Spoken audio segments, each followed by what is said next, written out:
Okay. Alright. I think we have it. Chat is disabled for this live stream, of course it is.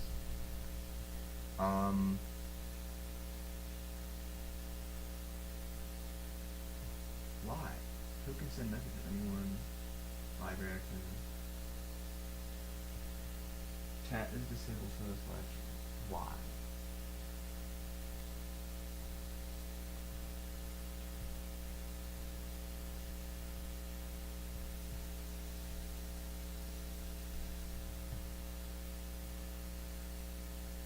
Oh, okay, I see. Alright, never mind. So it's fine. I'm trying to figure out this system.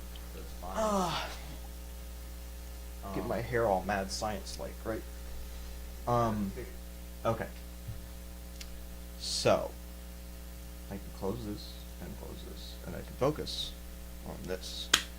Alright, hello everyone. My name is Dawson Gonzalez. I'm a mechanical engineer from University of Houston Clear Lake, and I will be solving my last homework problem ever on stream.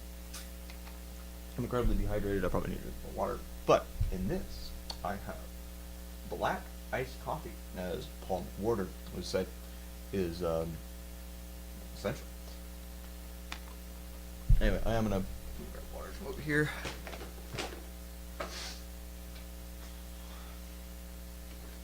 So essentially, I've got this project 2 that's due midnight on Monday. It's currently Saturday at noon. I've got a concert I've got to play at like 7:30, but after we're done with that, I'll come back and touch this up, and then Sunday I'll get up early and it'll just be all day will be this, and then Monday most of the day will be this, and then I'll turn it in as is. We'll just have to go with it. So alright, so this essentially is a this is a CFD problem. So what is CFD?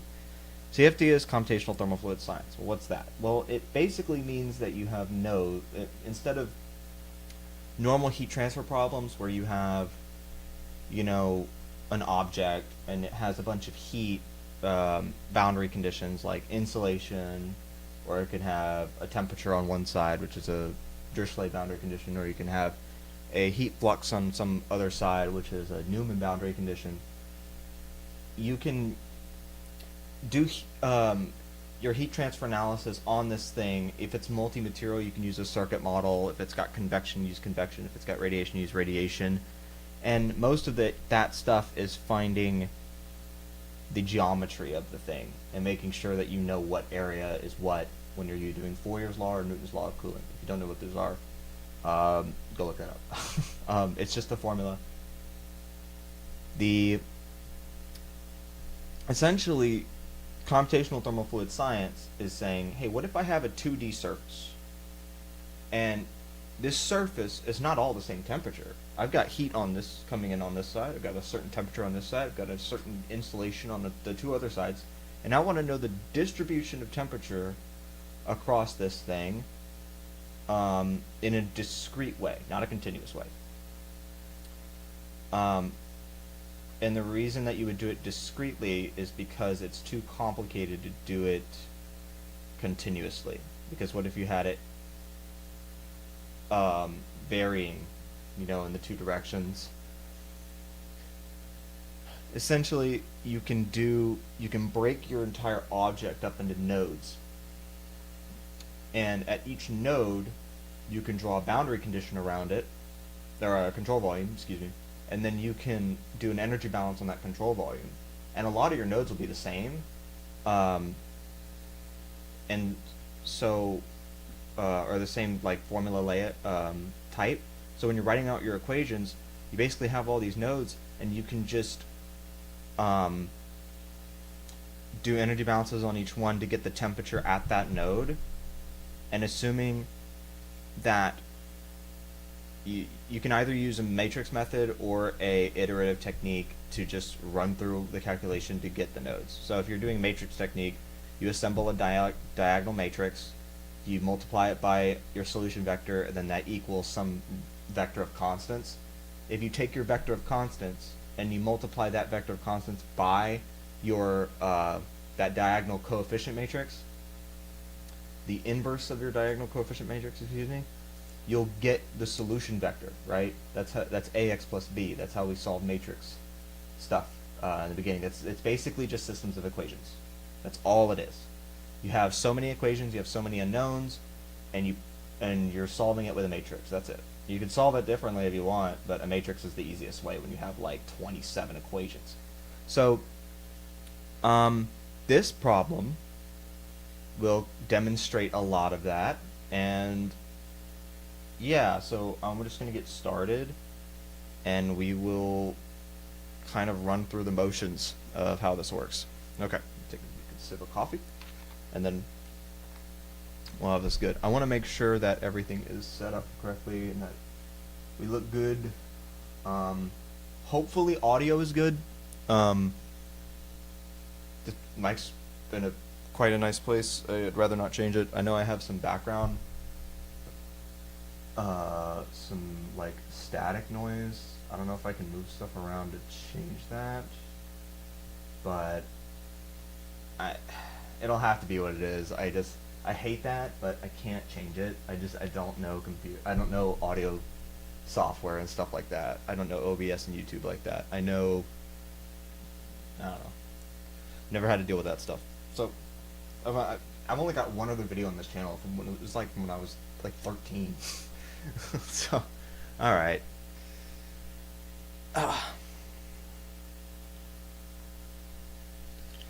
Okay. So, what are we doing? So I got this nice, pretty picture here, and it's very intimidating, but we'll see. A major problem in packaging very large-scale integrated VLSI circuits concerns cooling of circuit elements. Okay, so a problem in packaging integrated circuits concerns the cooling of. So they're having a hard time cooling circuit elements. The problem results from increasing levels of power dissipation within that chip, as well as from packaging chips closer together in a module. Okay, so because we're putting more power in chips, and because those chips are closer together, we're having a hard time getting cooling action from them. Okay, all right. A novel technique for cooling multi-chip modules has been developed by IBM, termed the thermal conduction module. The chips are soldered, this is the important part, the chips are soldered to a multi-layer ceramic substrate, and heat dissipated in each chip is conducted through a spring-loaded aluminum piston shown on a water-cooled plate. Okay, so essentially you have the chip, and it needs cooling real bad. So what you do is you take an aluminum plate and you want to press the aluminum plate up to it. So you probably do that with a spring. Sorry, you put the chip is there. How is this working? That's weird. A cold plate, water. Okay, the spring is there. Okay, so essentially the idea is you have an aluminum thing, the chip is here, you're pressing the aluminum against the plate, and then water is running over top to cool it. That's essentially the idea. What's weird is the module housing it's like the chip is conducting through the module housing here, which is odd. Like, there's conduction through here, which is strange because you have this big resistor here, the spring, right? So it does this, I guess heat does that, which is quite weird. But you can't press on the chip, can you? And you can't, and you have helium surrounding the chip. Like, there's all helium in here. Okay. Alright, and I see all these little pistons. Maybe scroll in here, like you see all these little pistons in here, and all these chips just hanging out. And each one of those chips is needing cooling, and so this is how they're cooling it. So this is their water-cooled plate right here. This is that housing, and then these are the chips. So this is one So now you can kind of see what's going on. All right. So let's get into the details here, what actually matters, because what they're going to do for us is they're going to simplify this problem a lot. Consider a cold plate fabricated from aluminum. K equals 160 watts per meter Kelvin. All right, so what I'm actually going to do right now, I'm going to get Word pulled up, and I am going to essentially start writing out what we have, because we have, and maybe I can give you a snippet of what to expect when this thing is done as well. And I'm going to use a template. I'm not going to go through and do all this again. Okay, so file, save as new. Excuse me for a second. Let's do project 2. CFD. All right. CFD.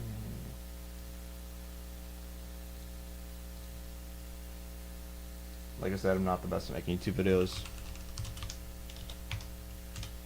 but if I was, yeah. Okay, so this is what a assignment would probably result in at the end of everything. And let me actually go to YouTube so I can answer questions if people have questions, because it's saying live chat is disabled. It is not disabled. I know this. I happen to be. Okay, let me do that. All right. Okay. I don't need to see my big old face. I'll pop out chat. Yeah, pop out chat, and then get this out of here. And I have pop out chat. Oh, dude, great. Yes, dude. Alrighty then. Okay. So there we go. That helps a lot. All right. So this is kind of what we'll be doing. There's an example of something that I wrote for assignment 5. So this is assignment 5. This hasn't been graded yet, but this is essentially what we'll be doing with this problem, though. So I am going to basically just take away chunks of this thing, and we'll write as we go. So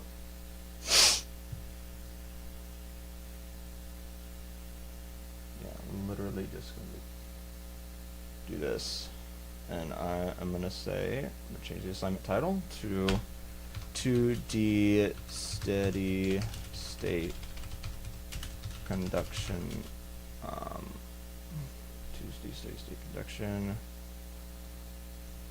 project title, 2D steady state conduction through computer chip. All right, let's do name, date, we don't know. Ain't no way I'm turning this in before Monday, but in hopes. Okay, so and yeah, all right, so for the intro, just gonna write down what we have. I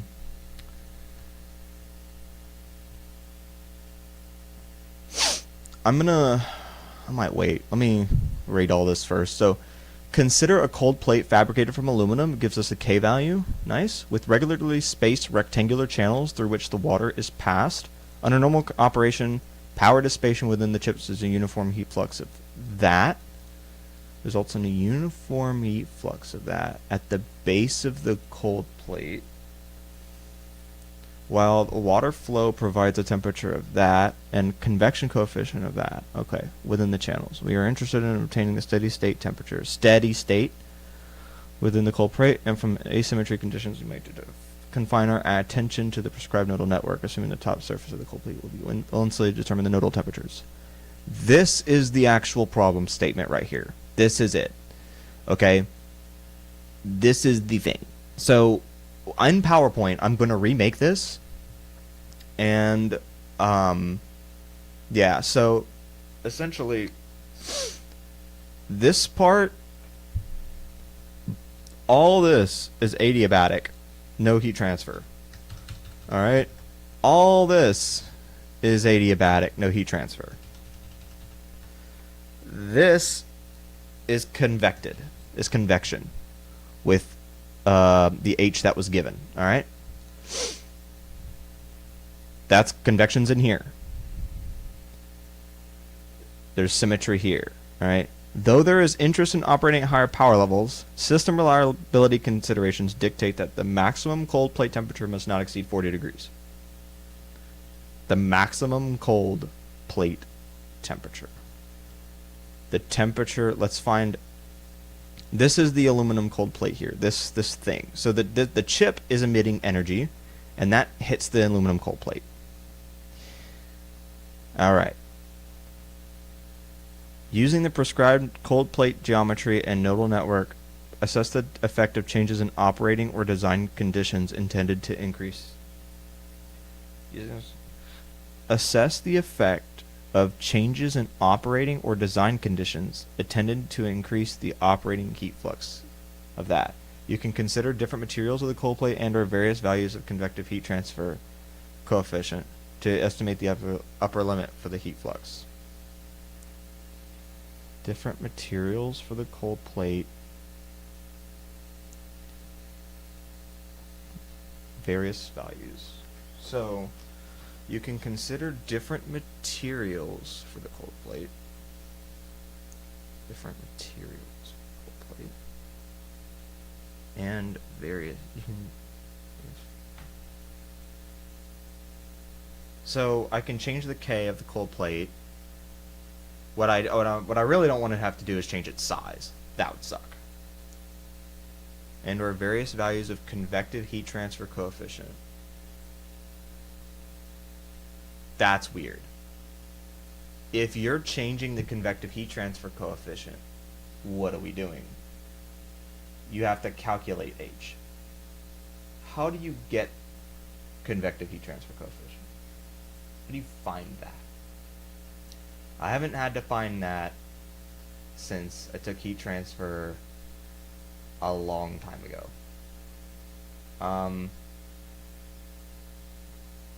And it's through a square duct of all things.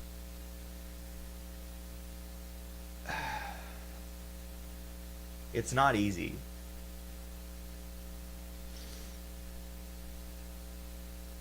What's the H now? 4,000.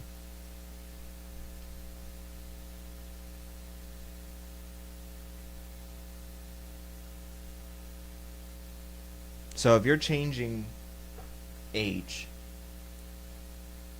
you're changing, because we're water cooling it, right? Which is a good coolant. If you're changing H, that means you're changing the velocity of the water, or you're changing the you're changing the fluid properties, its specific heat, its density. You're changing the regime of flow. What if it's not a square duct? If it's a triangular duct or a star-shaped duct, right? Get more surface area in there, like a super hyperbolic surface in there.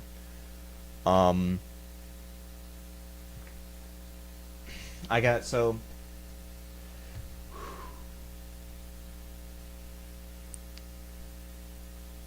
I have to know, first of all, the temperature distributions at all the temperatures of all the nodes. So let's work on that first.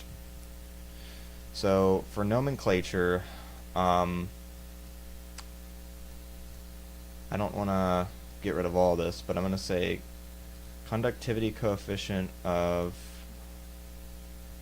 let's see, so it gives me, so these are conductivity coefficients, so it gives me the aluminums. That should be all I need. Conductivity coefficient of what is that called? Of cold plate. I'm gonna say cold plate. And then in the previous problem you had two materials. So this is 160. So we're not gonna have any other conductivities. There's no density. There's no specific heat. T infinity Q naught. Okay, so no specific heat. Yeah. Volumetric heat generation, there is none. There is, which is beautiful. There is just uniform heat flux. Q double dot. Uniform heat flux from chip is that equals 10 to the 5, which is insane. 10 to the 5 watts. Now, convection coefficient between cold plate and water is H equals 4,000. All right, and we don't have a fuel cell thickness, do we? We don't have any other geometry.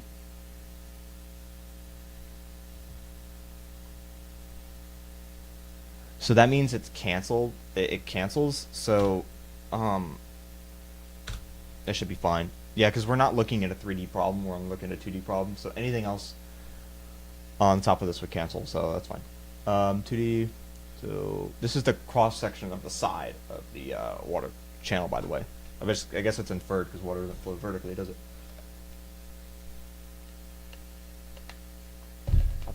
According to the diagram, not physics. Number of nodes in model, M equals 28. It's huge. Temperature at node M equals Ti. Horizontal distance between nodes is delta x. And we'll set that equal to 2.5 mm. Nah, let's keep it in m, and then we'll do. Oh, did that not? No. 2.5 time 0.0025 meters, which is, I mean, I don't know. I'd rather write it in times 10 to it, but there's insufficient memory or disk space.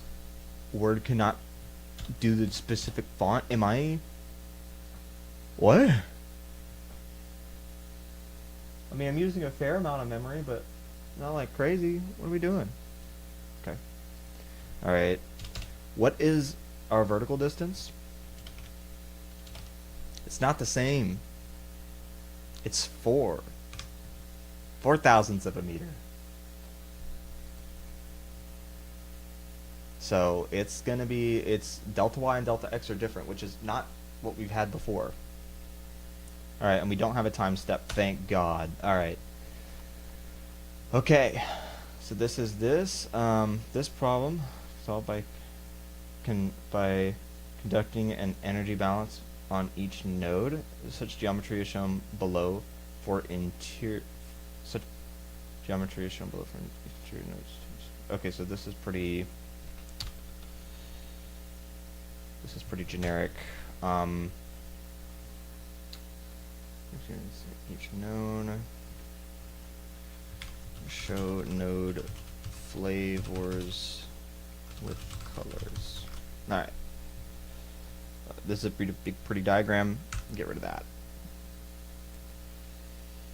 For interior nodes, Ri.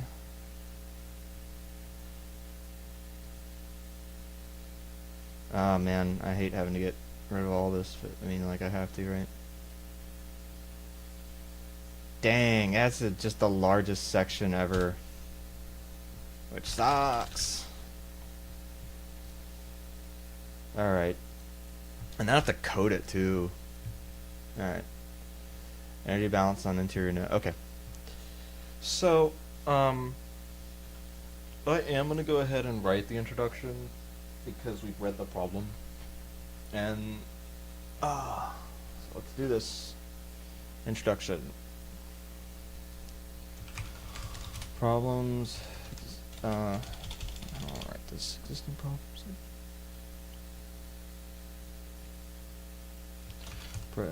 Present difficulties in large scale integrated circuits.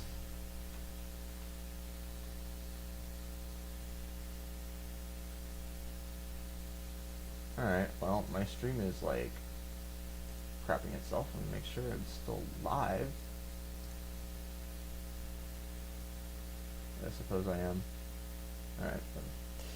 Present difficulties in large-scale integrated circuits. Present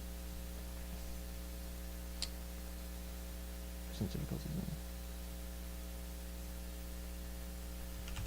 primarily involved. No, it's not primarily involved, is it? Present difficulties. Present difficulties in large-scale integrated circuits. Say this include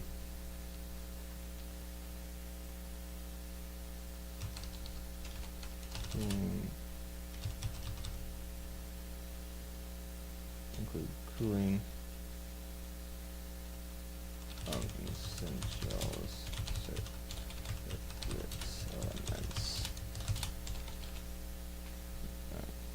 I have to, because I'm just gonna copy it if I want. If I keep doing that. Present difficulties in large-scale integrated circuits include cooling of essential circuit elements.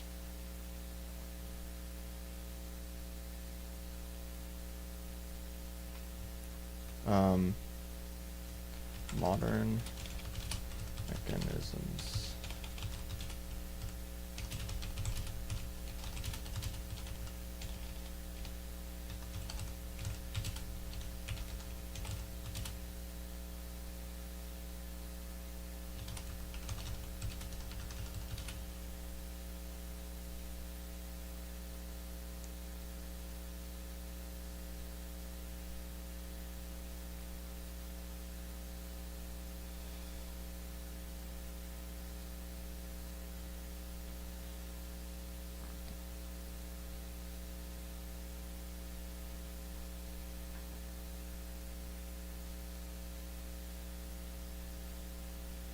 involves a spring-loaded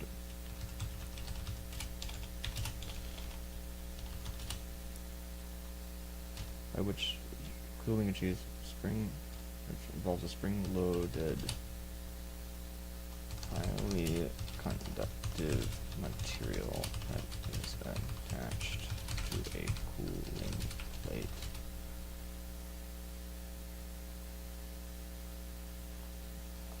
Attached to a cooling plate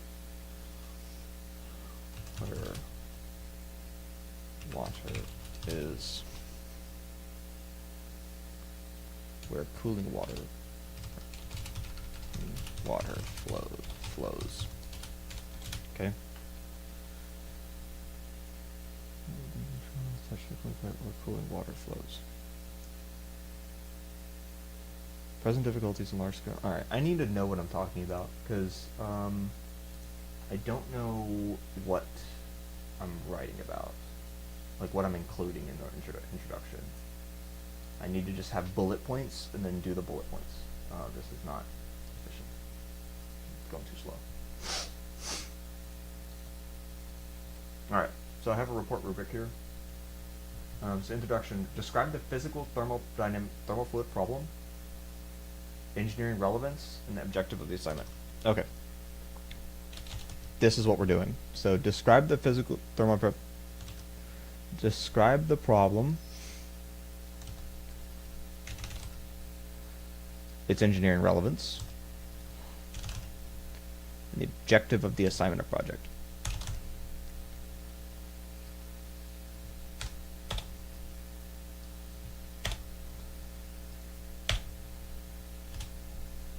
Okay. Present difficult. Okay, so this engineering relevance. Actually, this is a good start. I can give a real world example for the engineering relevance part. All right.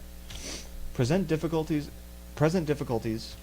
So circuits include the cooling of essential circuit elements. Modern mechanisms by which cooling is achieved involve a spring-loaded, highly conductive material that is attached to a cooling plate where water cooling flows. This method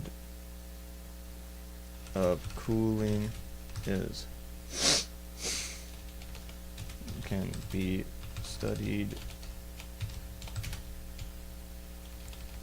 This method of cooling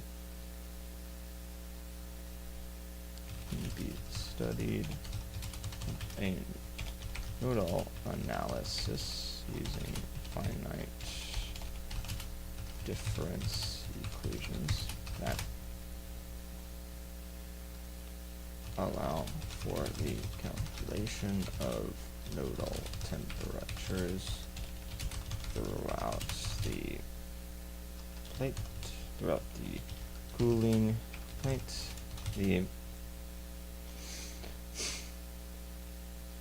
This method of cooling can be studied with nodal analysis and finite difference that allow for the calculation of nodal temperatures throughout the cooling plate.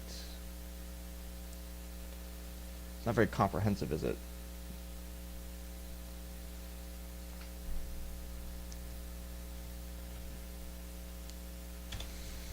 Schematic diagram is shown below. Figure 1. Schematic diagram.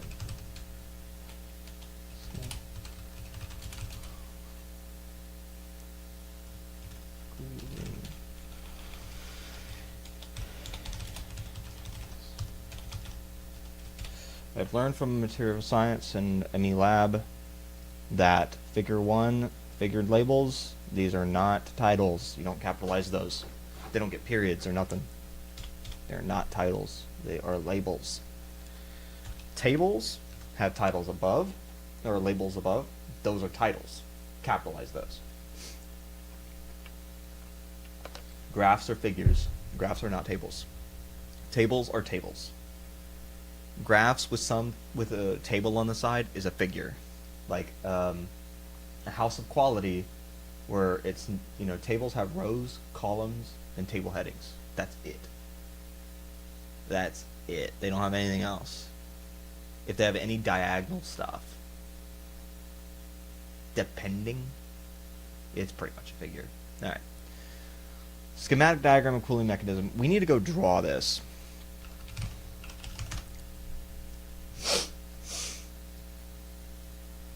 In PowerPoint. Alright, so how are we going to draw this? So I need to draw this thing. Or do I?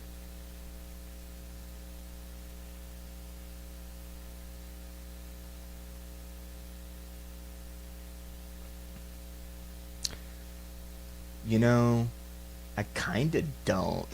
They do a really good job, actually. What I'm gonna do is I'm gonna do this, and then I'm gonna do this, and I'm gonna scroll in. Don't get out of my way. I'm gonna insert a shape, a rectangle that is like that. It goes above it. I'm gonna color it white. I'm gonna make it outline with white, and then I'm gonna do that, and then I'm gonna take a picture of the whole thing, and that will be my schematic, and I'll cite the document. Boom. Gorgeous. Alright. Very nice. Schematic diagram of cooling mechanism. Okay. Cold plate water. Blah, blah, blah, blah. They have everything. They did a great job. I'm just going to steal theirs. Schematic diagram is shown below. Alright, so we are not done. We still have to give all the material properties, just write the problem statement, and then we have to write the nodal network that we're going to be solving, and all that, and then we have to say, or then we can actually give its engineering relevance, and then we can say, why are we doing this later? In other words, like, what is the objective? Okay, so the cold plate is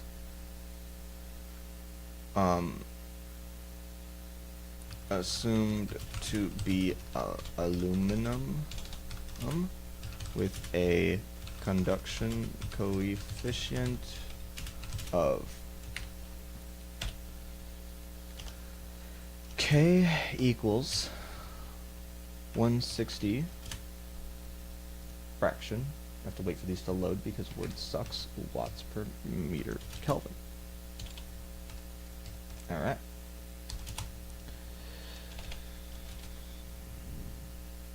I'm sorry, I'm just breathing in the mic. For what? What's wrong with my... Are you've never been loose. Why are you loose? I've never had this thing loose. I'm like thinking it broke. Yeah, please do not do that. That would be terrible.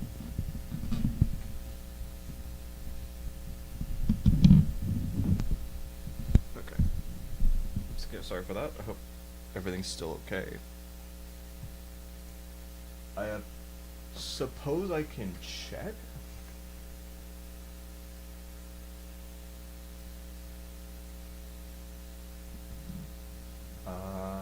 Yeah.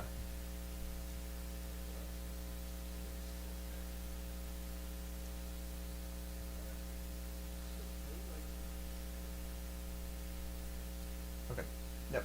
Alright, we'll just keep that there. That's fine. Alright, the cold plate is assumed to be aluminum. K is that. With regular space for the rectangular channels which the water is passed, under normal condition, power dissipation with a chip. Okay.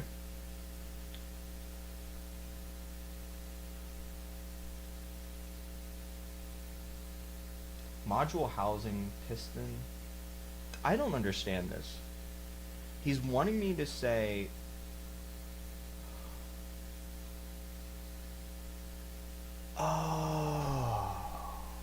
this Q double prime is the module housing pushing against this, not the spring.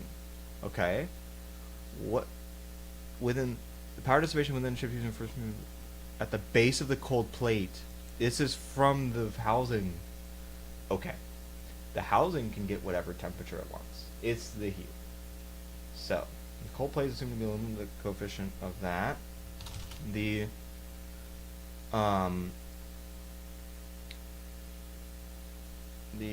chip is conducting heat to the module housing through the piston, which is loaded, which is pressing against the chip with the help of a spring, and the module housing transfers a heat flux to the bottom of the aluminum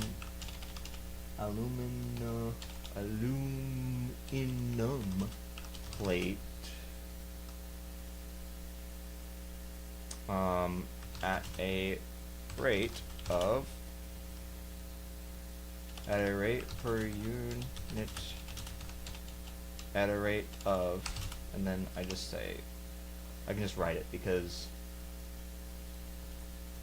Q, sorry, it's Q. Q double prime is equal to 10 to the 5, and then we're gonna have watts per meter Kelvin here. Watts per meter squared. What am I doing? Watts per meter Kelvin. Watts per meter squared. Oh, come on. Hey. Hey. What are we doing? Thank you. Crazy.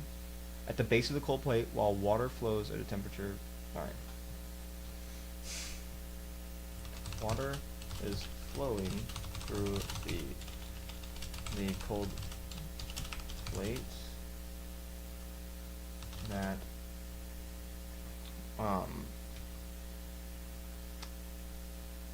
pulls away heat from the plate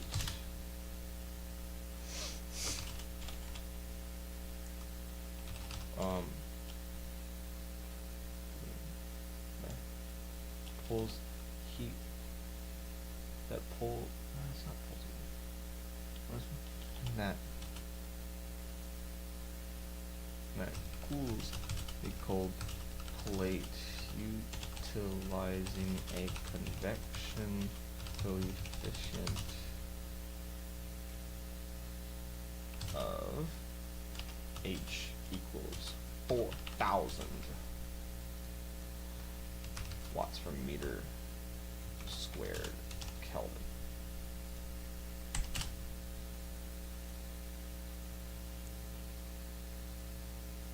Okay.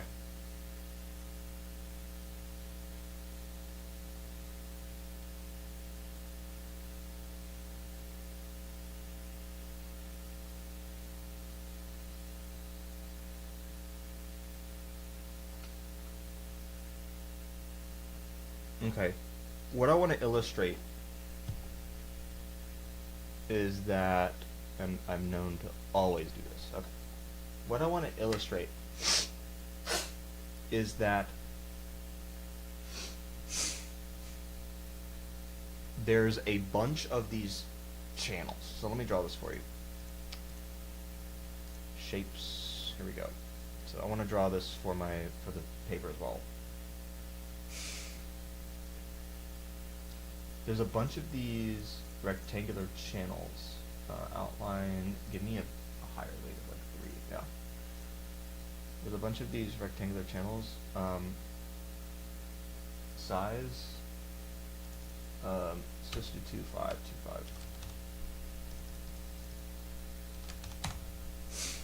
Okay. Take this guy. Just see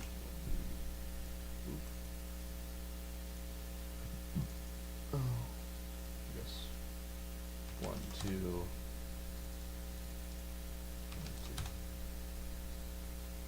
Very nice. Okay, so this is a cross-sectional view of this plate.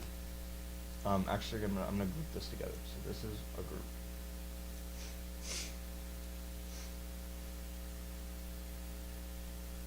Oh, come on. I do this. Group. Okay. So you are one thing now, and I take you, I Control C, Control V, and I put you here, and then I do this a couple times. So I say this. Alright. I might take the outer shape back here. What happens if I fill that? The whole thing gets filled. Okay, well now what if I take all of you and I ungroup you? Ungroup. Because now you're where I want you to be. So I can take you now and I can change your color. Fill with, yeah. Alright, I'm going to fill you with gray. And likewise, and then shape fill gray. Yeah, I'm just gonna do the same thing again. Shape fill gray. Okay. Shape fill gray. All right. And then shape fill a little blue. A little blue. We like blue. I like blue. You like blue? But blue's good. Blue makes people happy. The sun shines through the blue in the sky. You know that? Very nice. All right. So now that I have these water cooling channels, essentially what happens is I put down some text here to label these. So this is text box. Let's just write it, and then I'll put it water cooling plate. Take this little guy, make him smaller.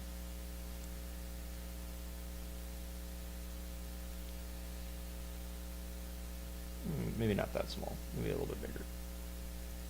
And then make him, is Aptos okay, or do I want to do something better? There's other fonts out there that are nicer. I like LT, that is nice. Okay, water cooling plate. And then I'm gonna put I'm going to make this centered inside that text box. The text box is going to have a little outline on it, though it will be quite thin. Not that thin, but quite thin. Yeah. Alright, I'm going to copy this same formatting, and we're going to have water cooling plate, water cooling channel.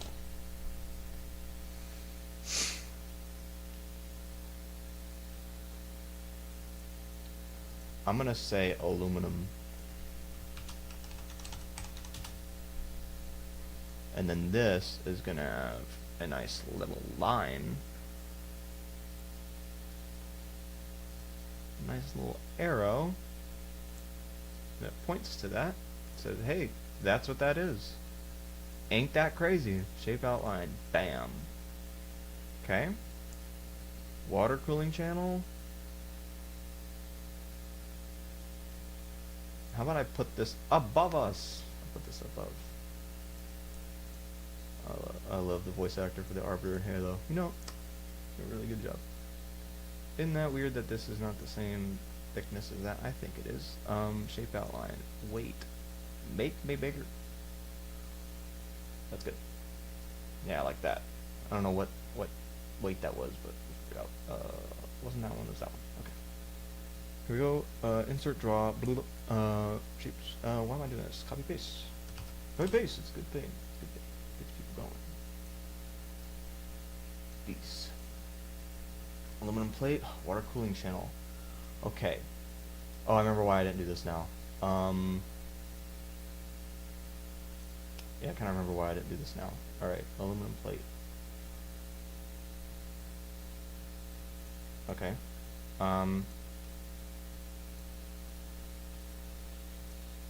So, here's this. Alright.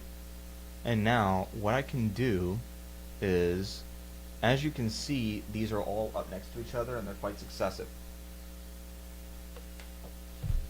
Recursive, excuse me. So, what we can say is, hey, you know, if I had a dotted line in PowerPoint, right, then I might even draw that dotted line right here, which would be, you know, kind of weird. Like, you know, why would someone do that? Isn't that a little funky? Just draw dotted lines in a random place. Well, you know, dotted lines are fun, and I like dotted lines. And you know what? Dotted lines are apparently not a thing. Oh no, they are. Yes, give me dotted line. Construction line. For constructing. Alright, so there we go. I'm gonna have this, I'm gonna make this black. Alright. So there's that. And then I might take that line and give it a little copy paste and put that line here too. And wow. Like, dang.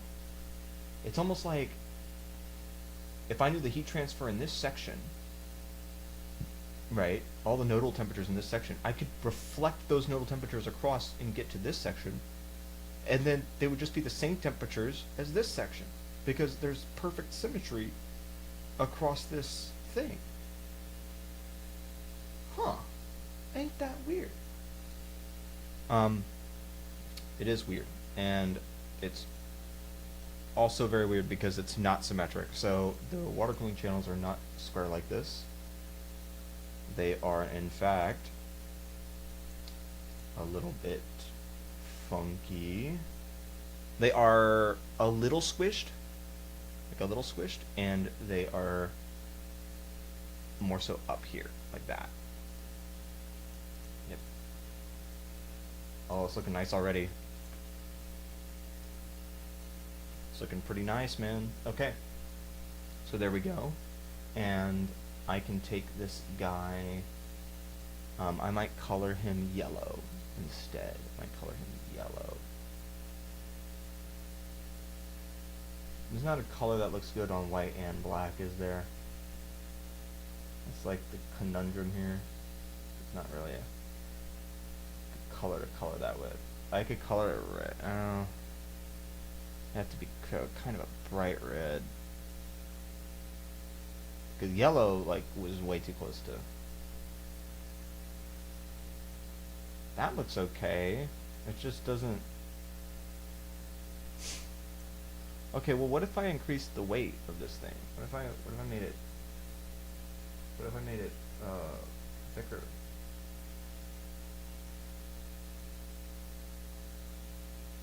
2.25. Maybe do 2.2.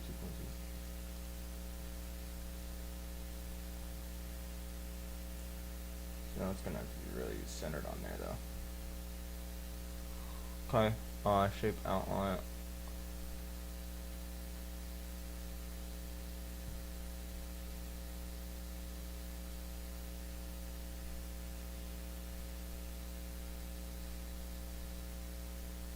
Oh, I kind of like that. I kind of like that.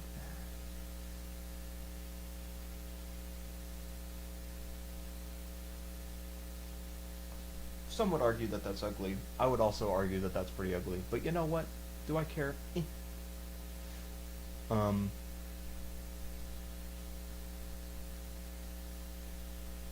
So I just realized I could just draw a big box and put a line in it. That's fine. Okay. I think this is the schematic. So now I'm gonna say this. I'm gonna put this here, and I'm gonna take an arrow, steal an arrow, and I'm gonna put this here, and I'm gonna put D here, and I'm gonna put another arrow on it. Do this and this. Actually, this and this, and I will say that the arrows are backwards, and that would be really a pain to fix if I was done with this thing, which I'm not even close to coding. Still have to write finite difference equations. Fuck. Alright. Yeah, the equations are what take forever, guys. They're really, like, the equations are gonna take forever. And then getting results, like, getting the results nice and pretty, but you know what? This also takes forever, and this is done now, which is it's nice. Okay. Water's flowing through the cold plate. Cold plate is utilizing convective coefficient due to the recursive nature of the water cooling channels in the cold plate, a temperature distribution, or a nodal network can be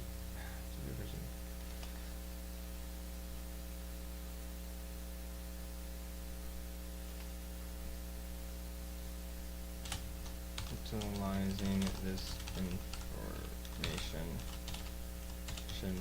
a nodal network, or the temperature distribution is to be found. Did I already say that?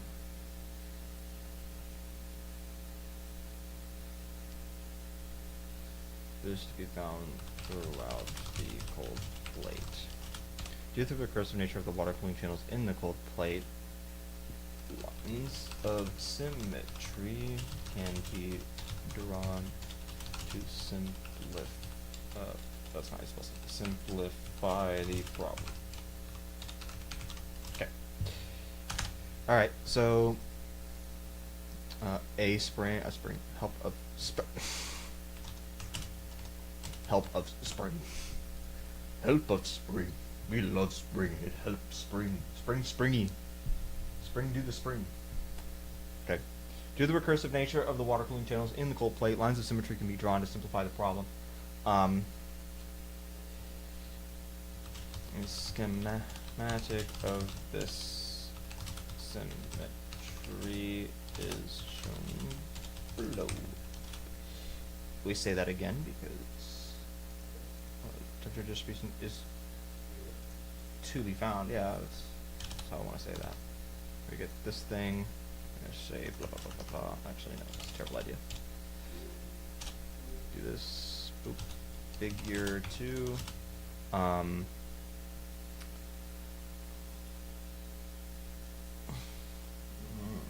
Water cooling channel position in cold plate with lines of symmetry.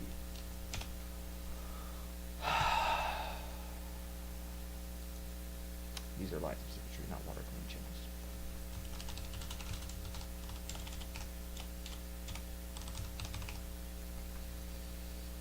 Okay. Oh, come on. Oh, come on.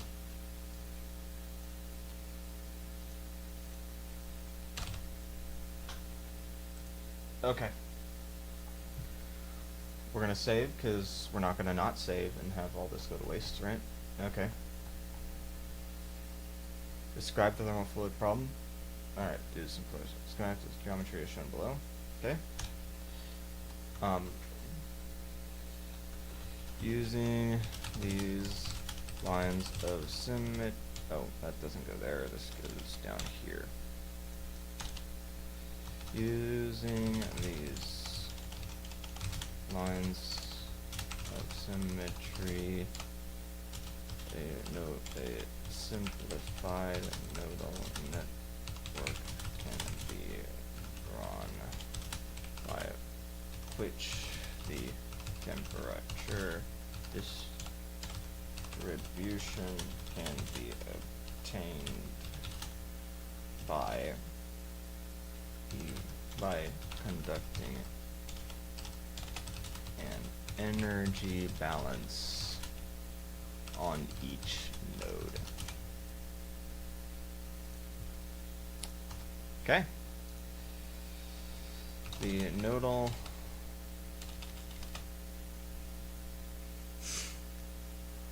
Okay, so this is now the simplified nodal network we're going to put in. This comes from the problem statement. So there we go. And yes. Okay, so this is our nodal situation. This is our situation here. Figure 3, nodal simplified nodal network. Okay. Cool. Okay. Now that I have this, I'm probably gonna go to the restroom. I'll come back, and then we'll describe this, and we'll do engineering relevance. All right. Cool. I'll be back.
Okay, we're back,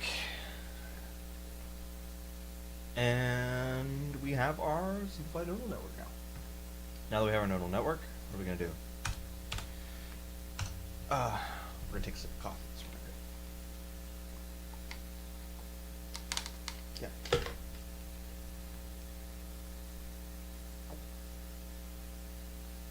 Yeah.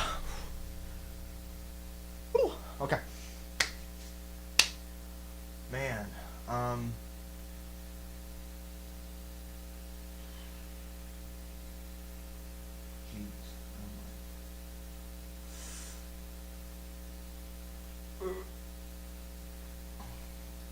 you know, I've got 2 views on here.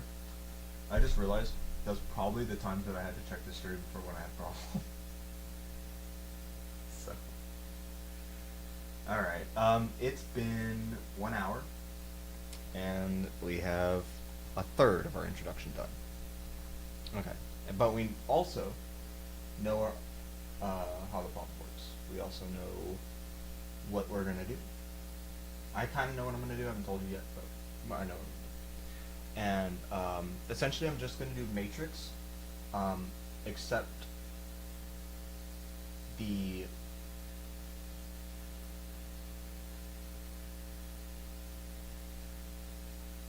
I don't know what I have to find out. I'm going to set up my equations. I'm going to write it all. I haven't figured that out yet. We'll find out. So, okay. And then we have to code it. But we're going to code very debug friendly. So, that'll be fine. Using these lines of symmetry, a simplified nodal network can be drawn by which temperature distribution can be obtained using the energy balance on each node. Okay. On each node.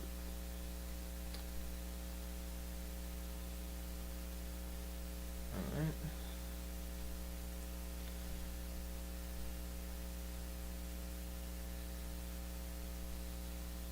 They forgot the IC when they wrote adiabatic. It's just adiabat. Unless that's a word that I've never heard before. What's on the top of the plate? Because that's not insulation.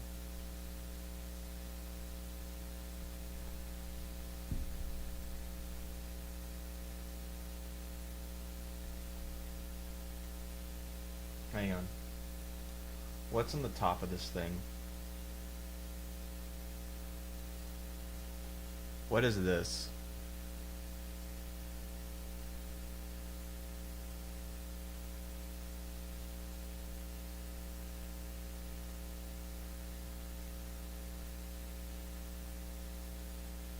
Assuming the top surface of the cold plate to be well insulated. Okay, so you've got adiabatic everywhere except the water cooling place. So that should be easy. Okay. Alright, so is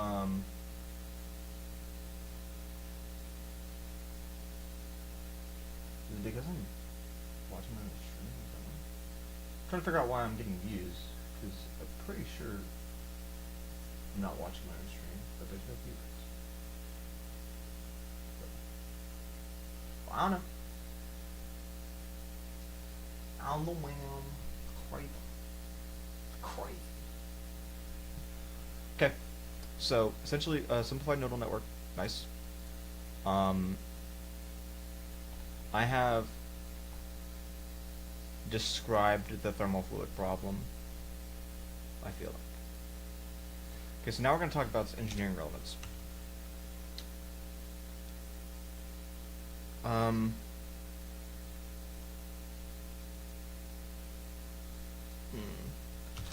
Cooling chips in computers and other, let's say, electrical devices in computers becoming increasingly difficult due to increasingly difficult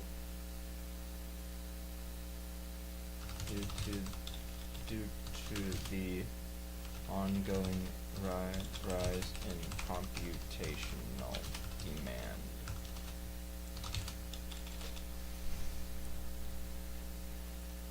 The demand on supercomputing companies to run more complex simulations as well as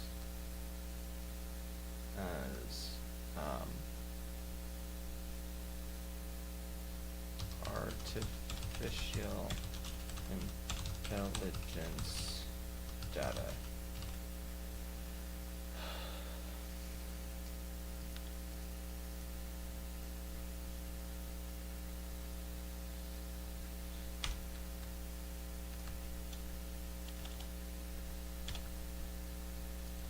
Center, artificial data center,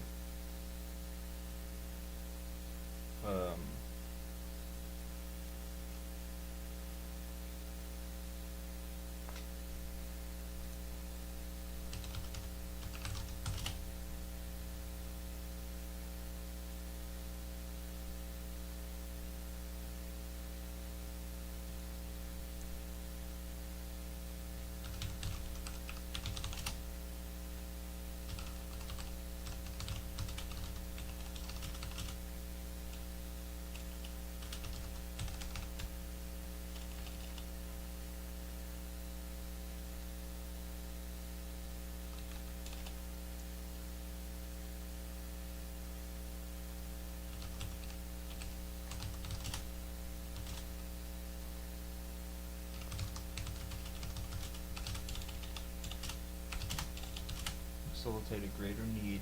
So cooling chips in computers is becoming increasingly difficult due to the ongoing rise in computational demand. The demand on supercomputing companies to run more complex simulations, and widespread artificial intelligence data center development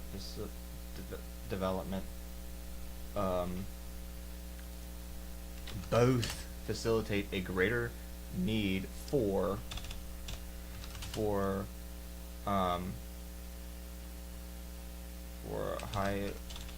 highly efficient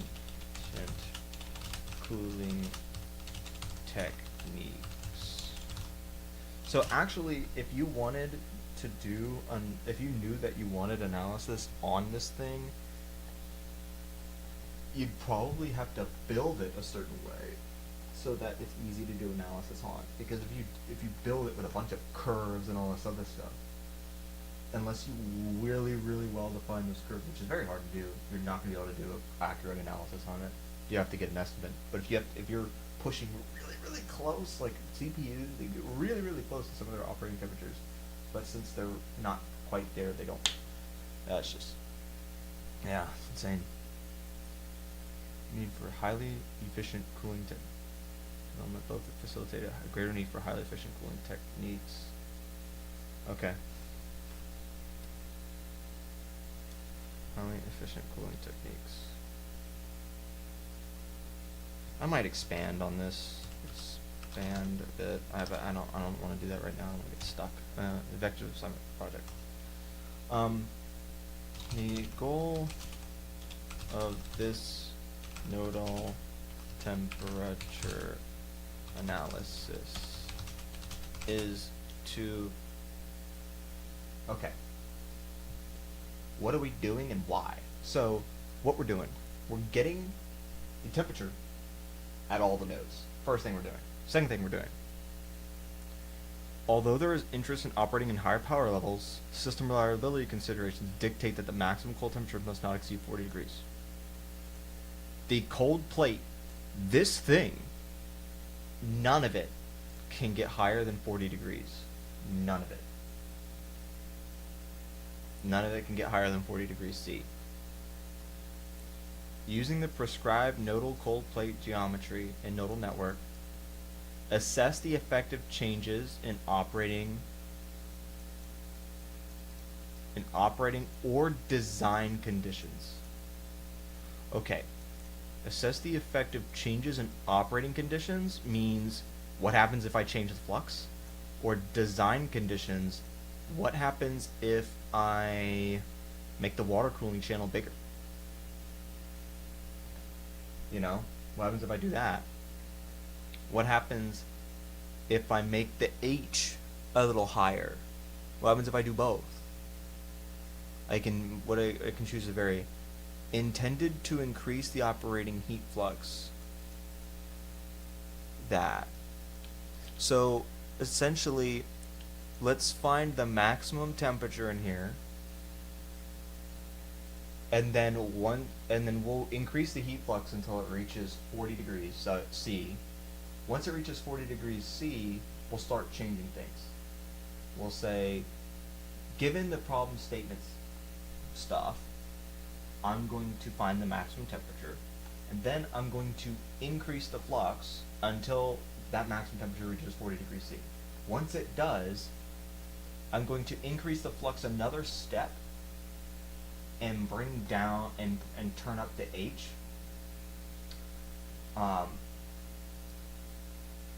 You can consider different materials for the cold plate. Okay, so I'll have to look at some other aluminums to see what we're gonna do with that. So you can consider different materials for the cold plate and slash or.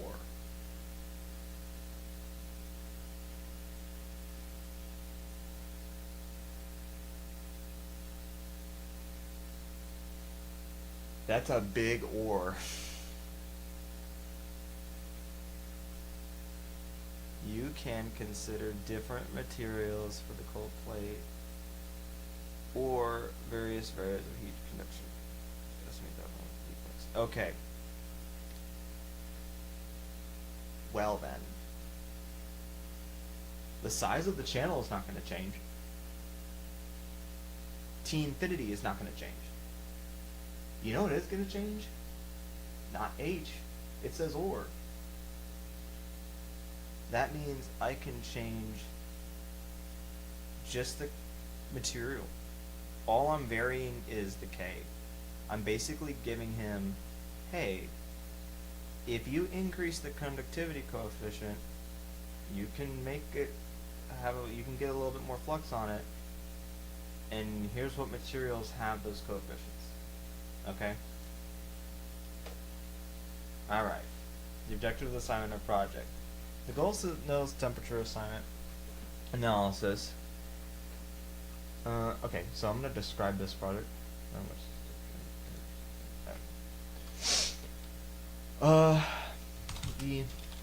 It is to be understood that the upper limit for the temperature of the cold plate cannot exceed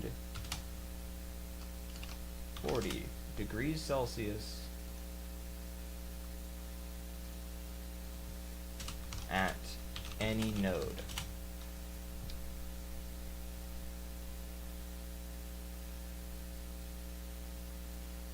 It is important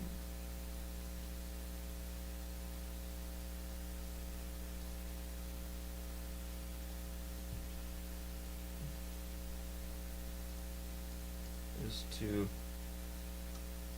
adjust the material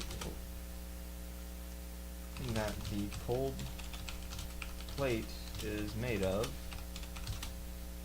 such that the conductive coefficient can be increased as to allow for more heat flux from the chip.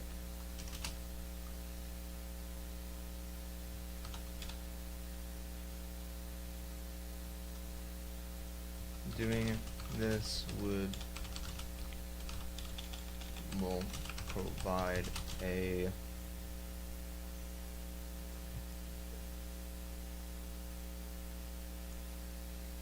this will provide a better, yes. Okay. Alright guys, I'm gonna have to mute, and I will come back once I'm done loading groceries. So, I have to figure out how to stop that audio input capture. Alright, I believe I'm muted now. I'm gonna have to mute. Let me check. And I will come back once I'm done loading groceries. So, I have to figure out how to stop that audio input capture. Alright, I believe I'm muted now. I'm gonna check. So, that did not stop my audio. That's crazy. What else is doing that? Oh, it's the oh. That's from desktop. Okay, so I do this. And now we're up.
All right, we're back. We're back in business. Yes. All right. A little salt here. Can't get rid of my headache, so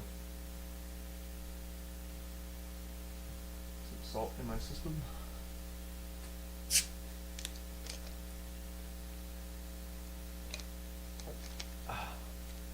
Okay.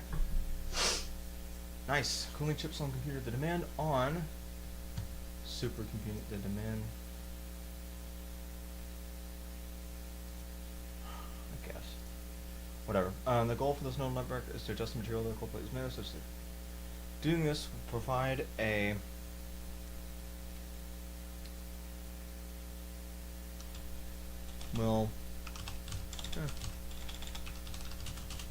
greater insight into the options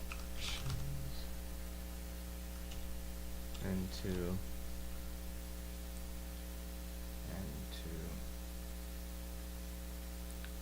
thinking higher quality options, but that doesn't make sense. How higher yield options, how are higher. Doing this will provide greater insight into materials we haven't thought of, into better fitting materials.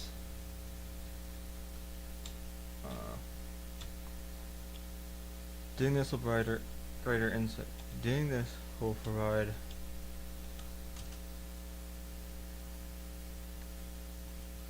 help us to optimize the chip, but I can't say optimize. Help us to doing this will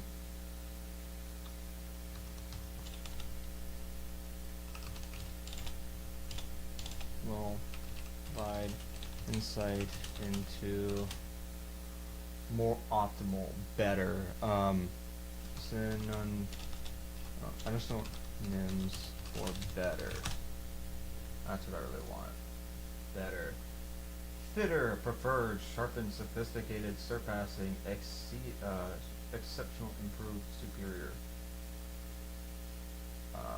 More into more, I don't say preferable, it insults aluminum.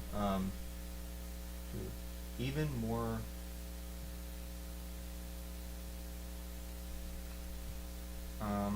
let's do optimal.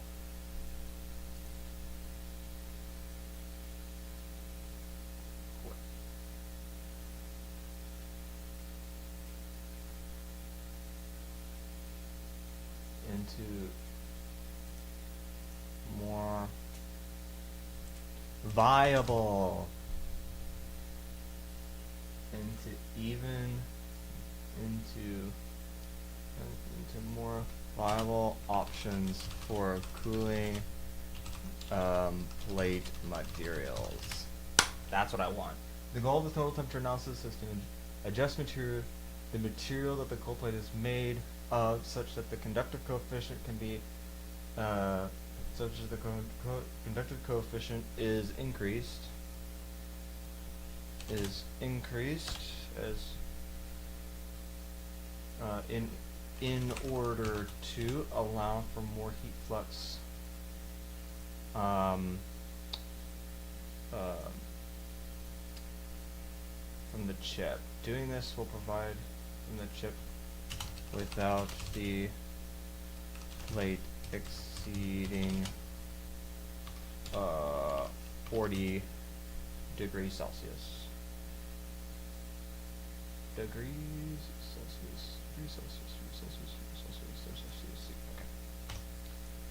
Doing this will provide insight into more viable options for cooling plate materials.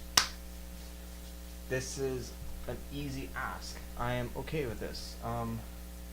Okay. Save. Alright, everybody. We have finished the introduction. Honestly, it's much smaller than what Assignment 5's introduction was. Which makes me think that this project is actually going to be easier than one of the assignments I've done. So, yeah. Also, like this is much smaller. The other one was huge. we can get this out, number of nodes and temperature of node, horizontal distance, vertical distance. The main difference is that your delta x and delta y don't cancel no more. So this problem can be solved by show node flavors with colors. Okay, we have finished the intro. We're gonna take a break. How we do that? Well, that's a thing I printed that I'm probably gonna test out right now, and then you're gonna watch me suck at a video game. How about that? All right.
So, got a joystick here. Take a sip of my coffee. All right, so got a piece here that I've already printed, and I'm gonna check and see if it works. I could have sworn I had Maker's World pulled up somewhere. Hang on.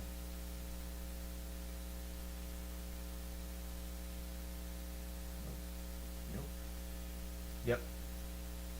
It's here. Okay. Got it. Alright, I just gotta assemble this real quick. Excuse me. It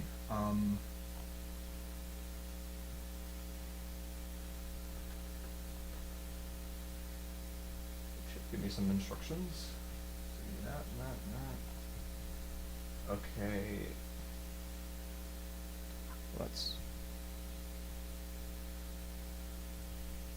I suppose that's kind of helpful. This is the thin one.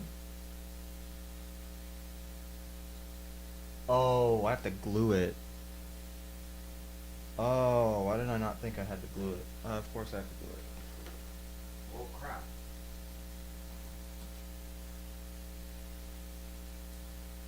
I don't know if I have enough glue in here. I hope I do.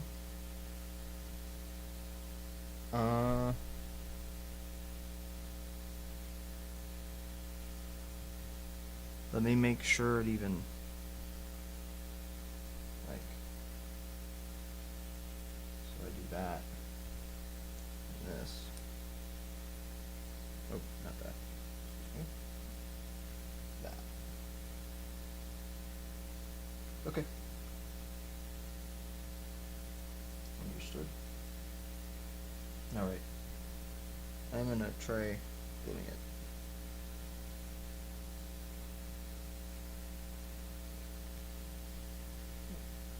Tiny bit of glue in there.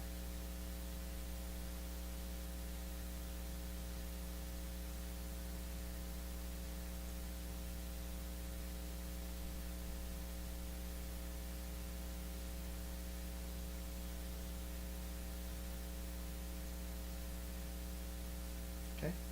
I have that done. Nice. Sweet. Oh. Match. Okay. Put a little bit more in there.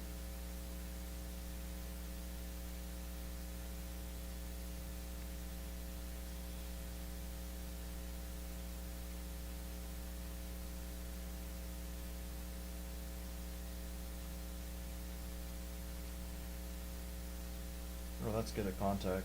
Yeah, that's pretty good. Alright, I'm cool with that. Alright, I'm gonna take more glue. I put them on that.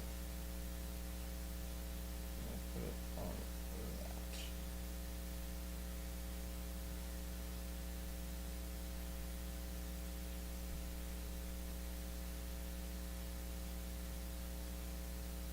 Oh, not just that. I'm gonna put it on that too.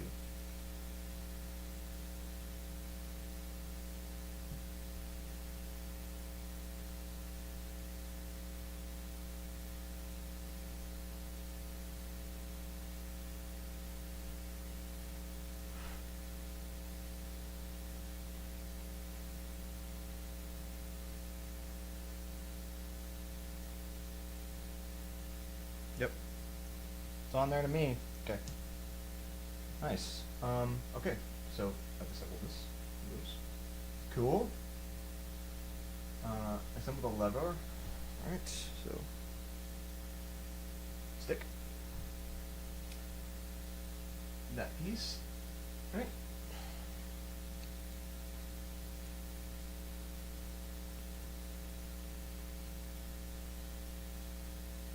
Okay.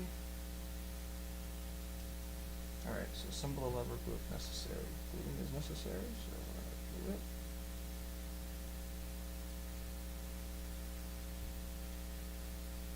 Bam. Right.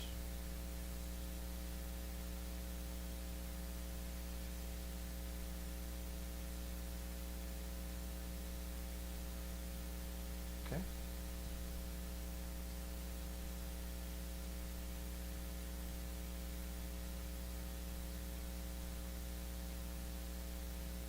Yep, that's on there. Okay. Good. Yep, that doesn't twist, that doesn't move around, that's nice. Alright.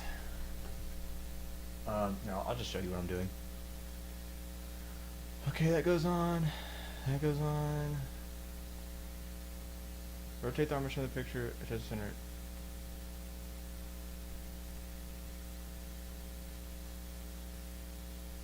What?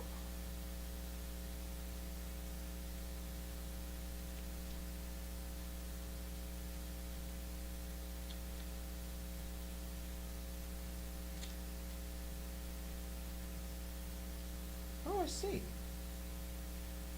Do not use glue. Okay, we will not use glue then. Alright. We have to pull off some keys. So I assume I'll just do that. I've cleaned my keyboard a few times before, so these keys should be rather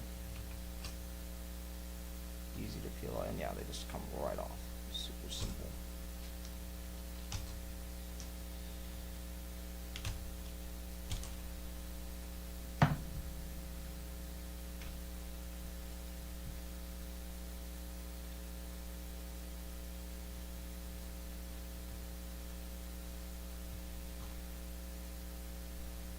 Wow.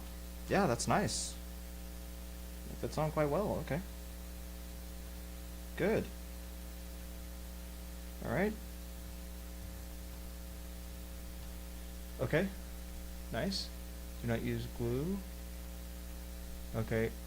Assemble the down arrow keycap push unit. Do not glue joint hole. Okay, so but I do have to glue it on the thing, so we are gonna do that. Glue on that and on the PTs. Very nice. And glue on. Boop. There you go. Isn't this thrilling? It's such thrilling content.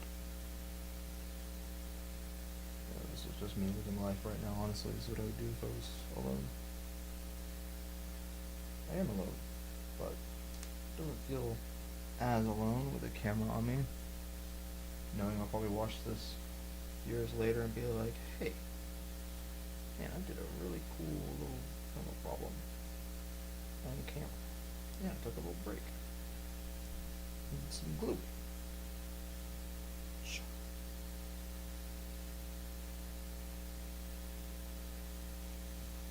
Okay, nice. This is backwards, okay.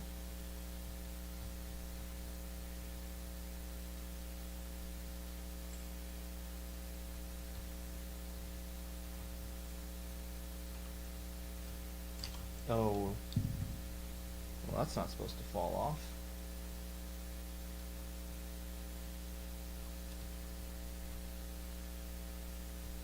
Oh, that fits on there, right? Are those like not standardized sizes? No, that fits. That fits on there. Okay.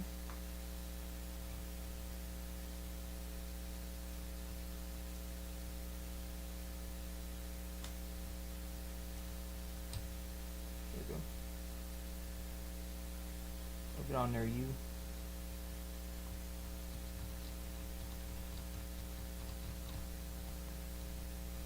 Okay.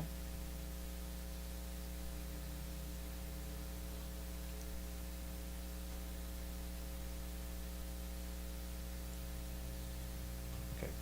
How hard is this to remove? Pretty hard, so good. It's locked on there. That's what I want.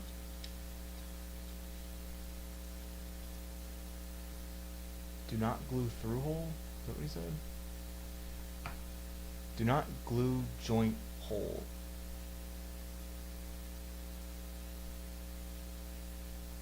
Okay. Does that mean does that mean like it slides, this slides in and out, I guess. And that's why he doesn't want me gluing that. This is kind of hard to assemble. So this goes on. This goes on. That goes on.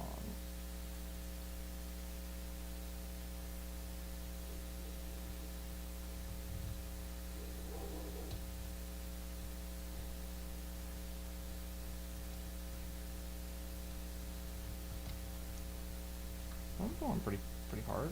So.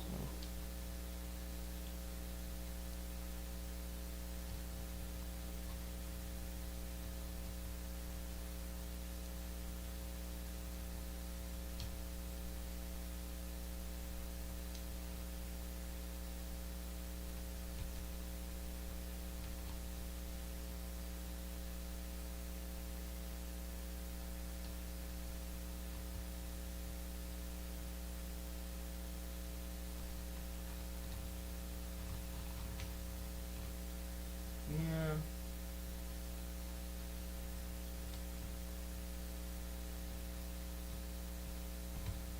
No, I just make sure they're all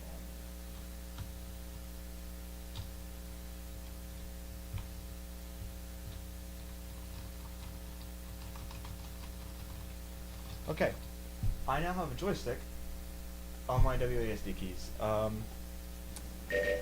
Yeah. We're gonna. It's a terrible idea. We're gonna try it and see if I can't get it to work.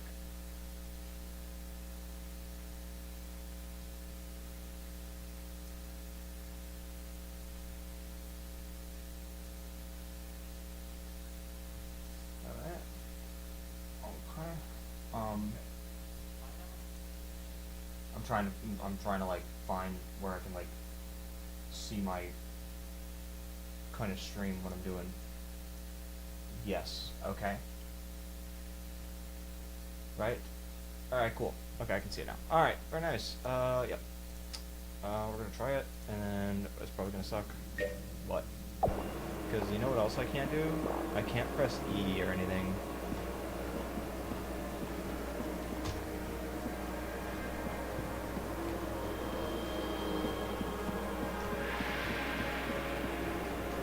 Huh. That's kind of neat. Well, I'm just running around in dungeons. This isn't very fun for y'all.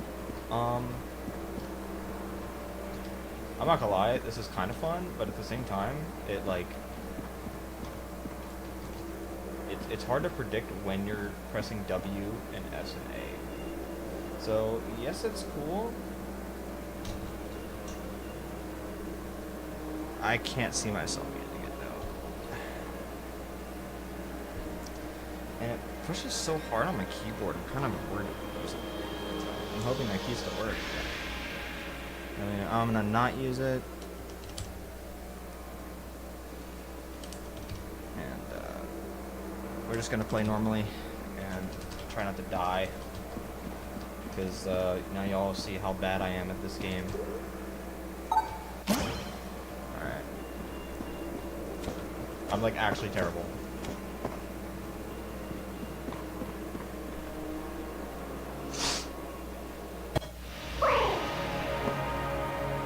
I just realized you can probably hear double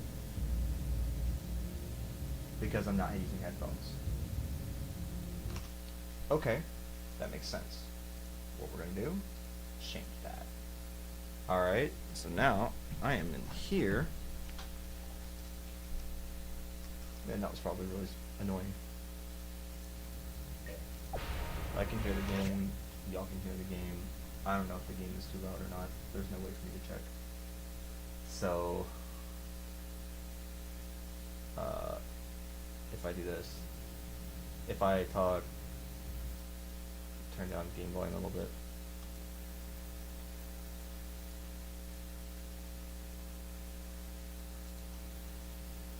Alright. Yeah. Yeah, cool. What if I turn down my gain? Yeah, see, if I do this, right, you can barely hear me, but the microphone's static. I don't know why my microphone's so static. Whatever.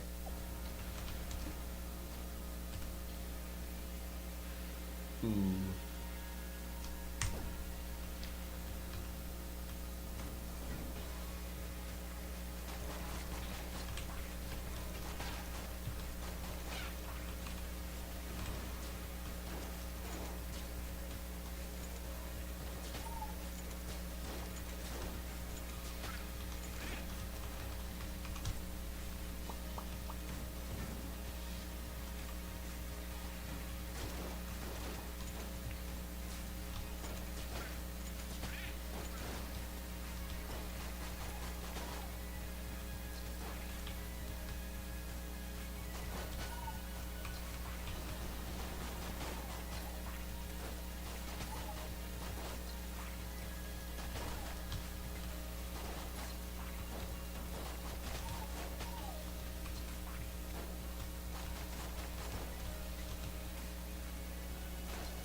Oh my gosh, why?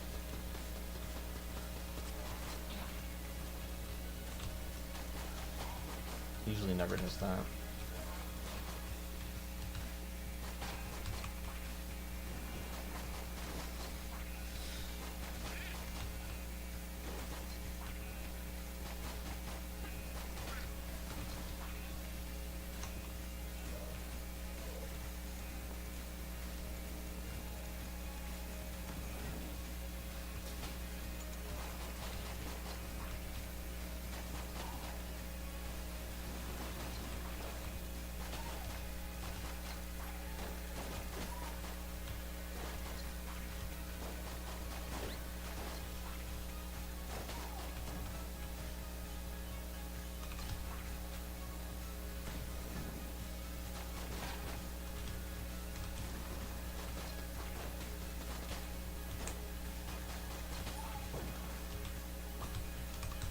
Oh man, never got that. Let's go.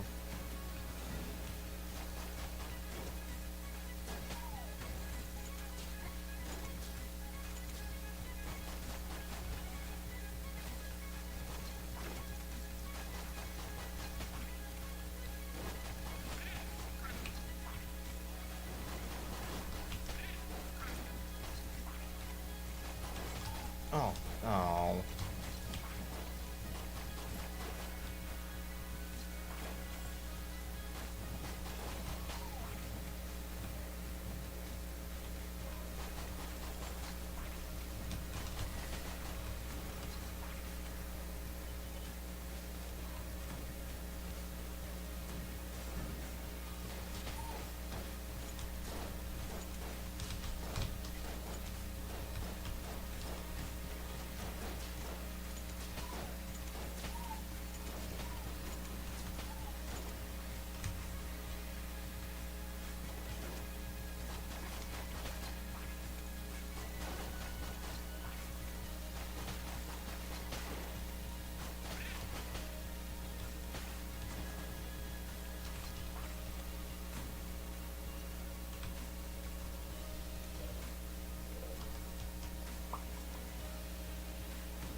Yep.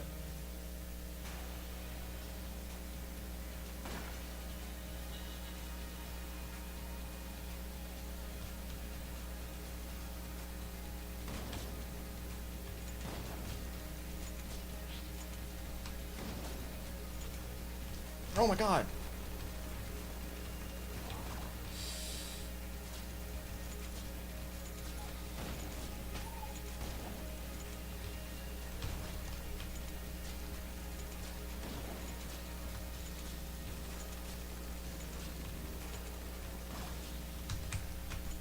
Oh, yeah, I was gonna get hit there.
Not the best, but it's alright.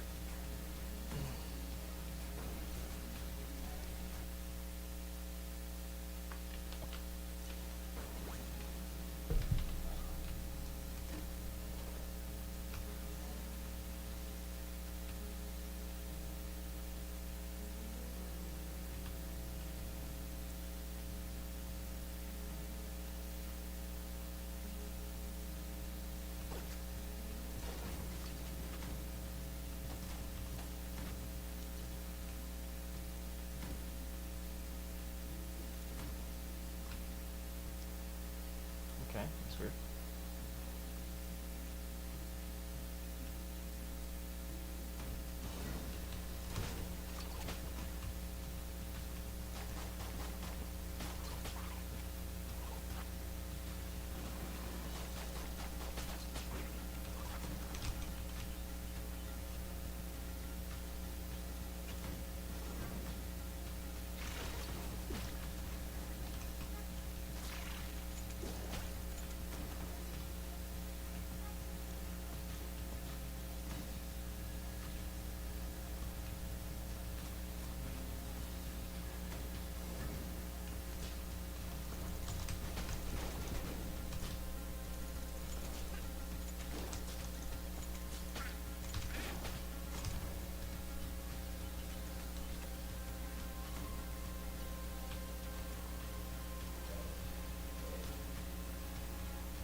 as long as I've lived for a little bit.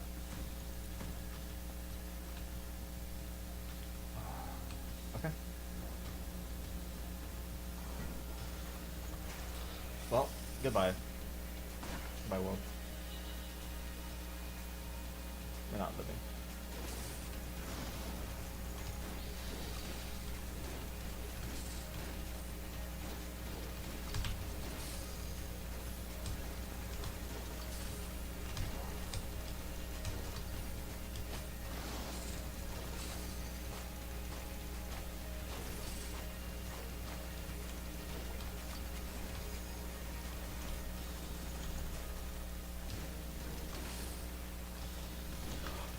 Oh my gosh.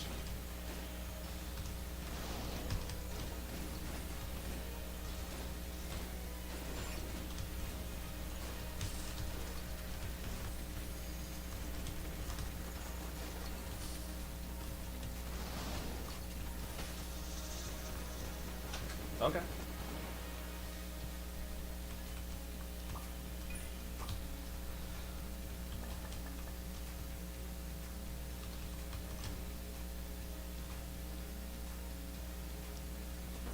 Well, I did not think I would be beating that.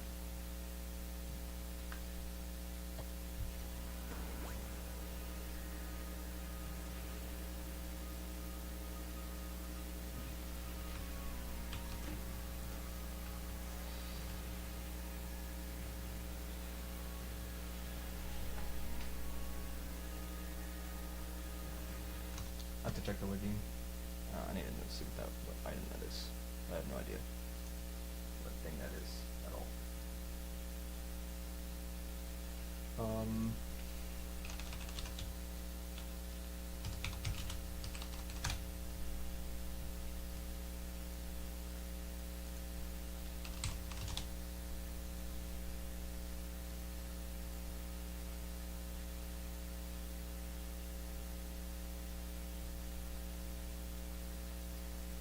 It looks like a gun rocket.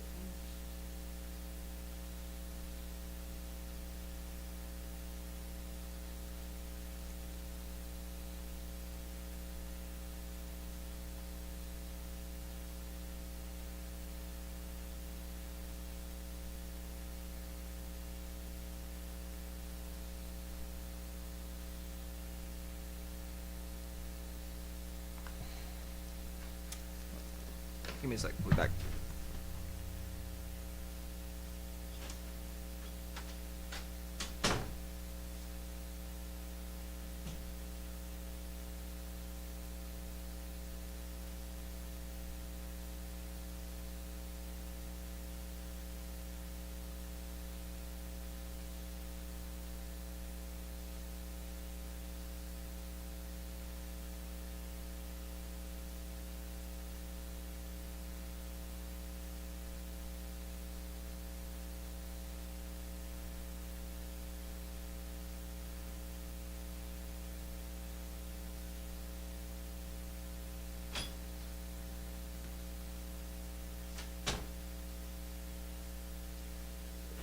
Okay.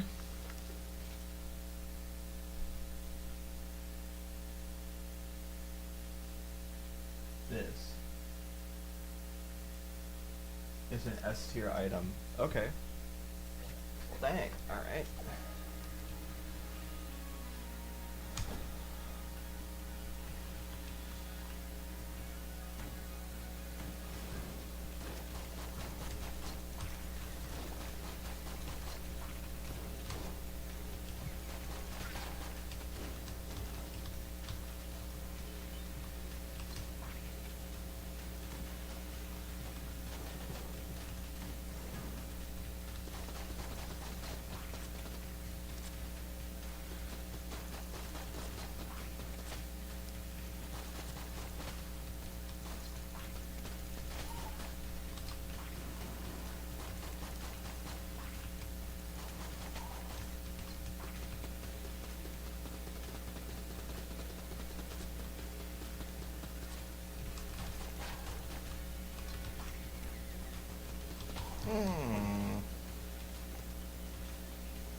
Oh.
Hmm.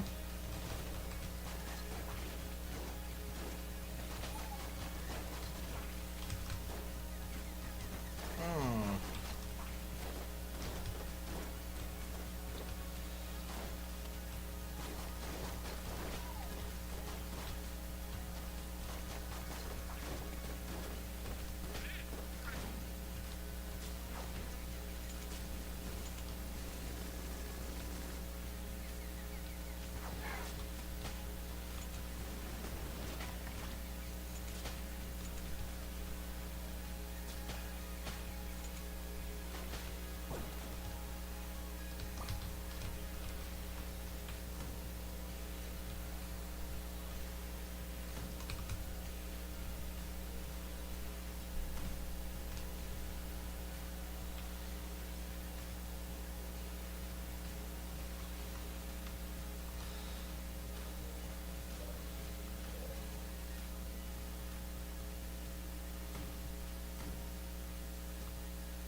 Oh no.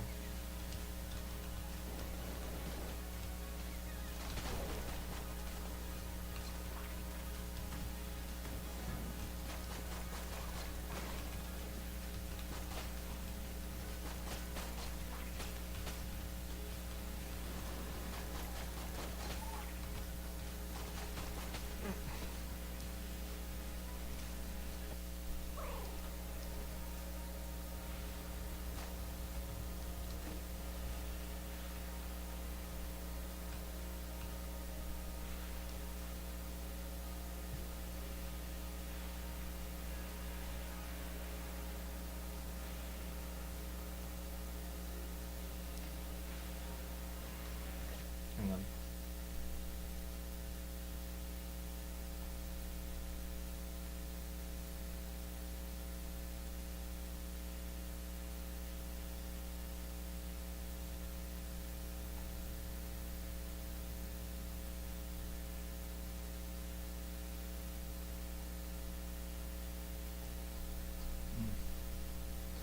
Alright.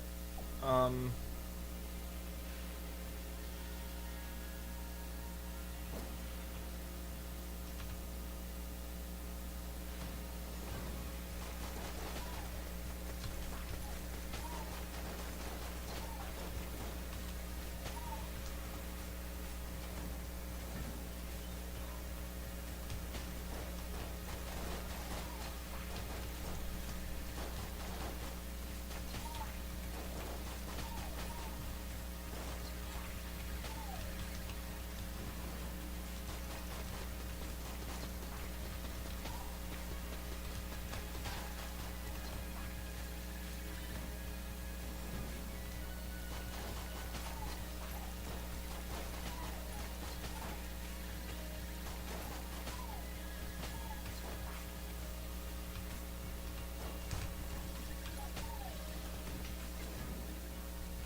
still.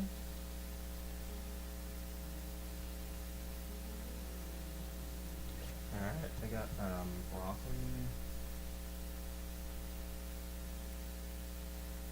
What was it? What fire emblem was it? Oh, it was the blue one. It's a D tier, so no. Wash.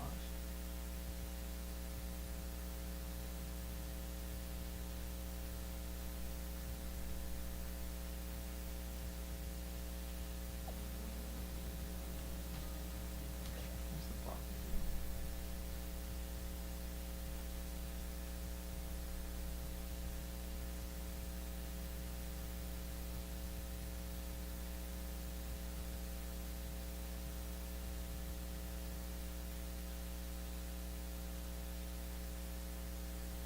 No, I don't want to increase movement speed.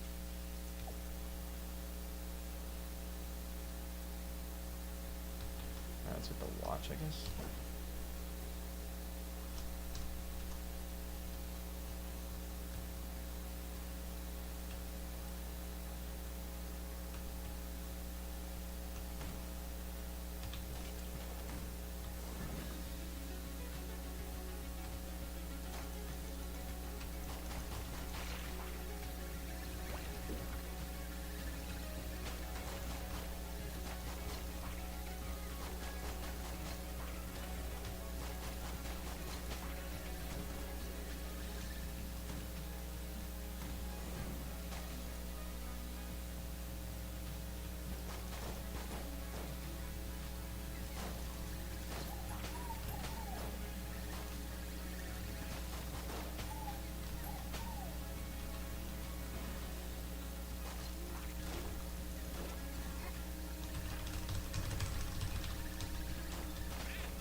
This run's taking a while.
This run's taking way too long.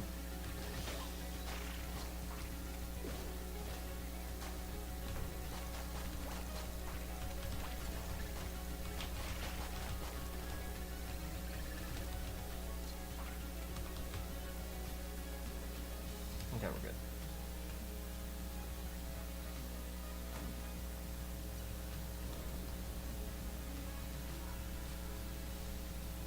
Yep, that's all we got. We got an easy one. I don't know, I probably will die. I might make it. I'll get like 2 shot or something. She's gonna dive and come in, and then we're just gonna go up here and do this.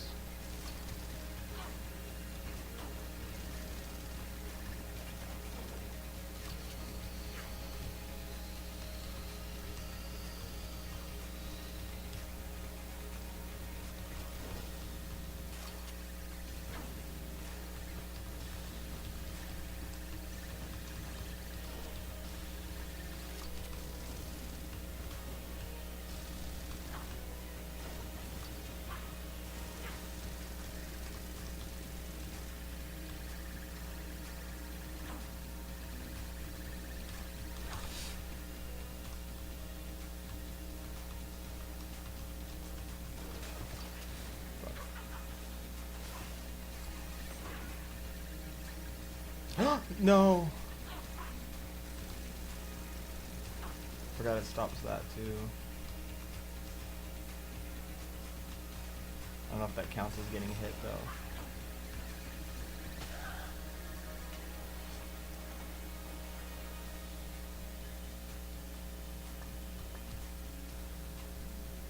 Gosh, dude.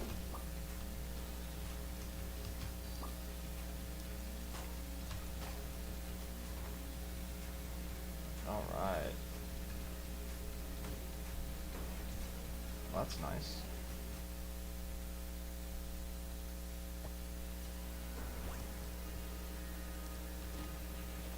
Pull it back here.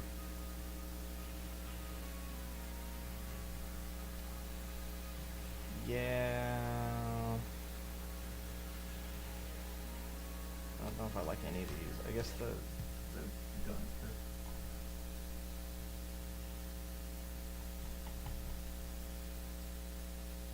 Hang on.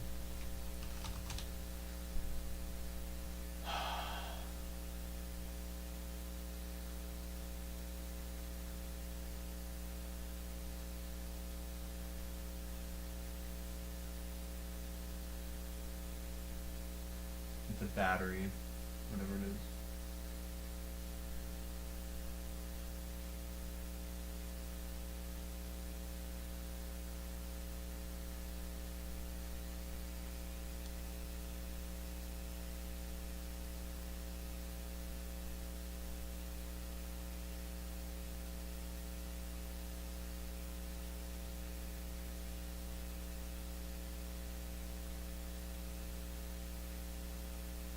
Come on.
all the guns are good. Except the battery one.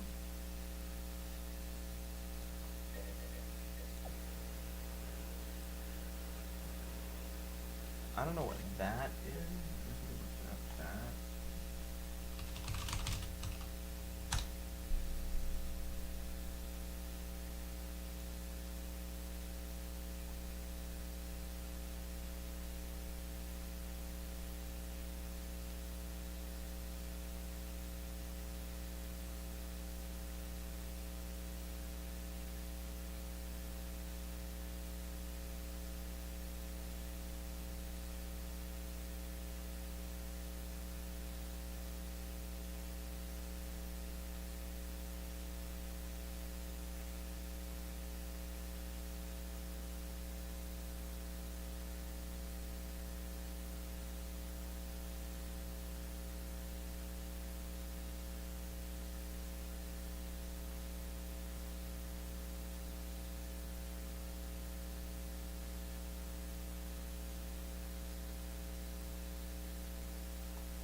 Hungry bullets, huh?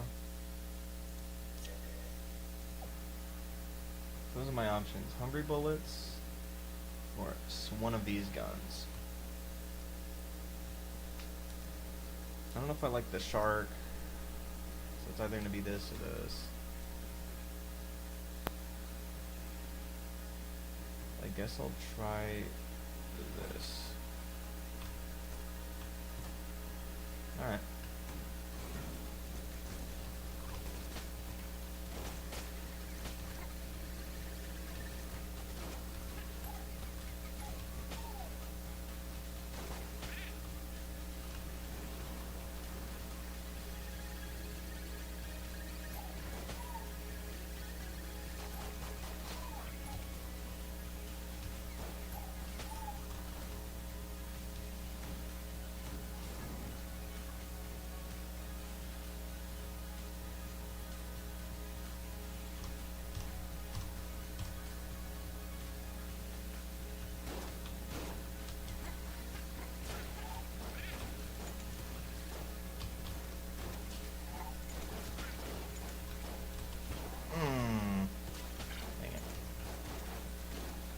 I'm getting hit today.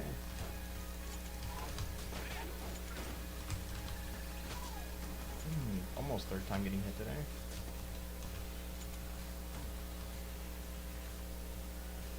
I have no reason to do anything with you. Can't buy anything.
do I even want to do this right now?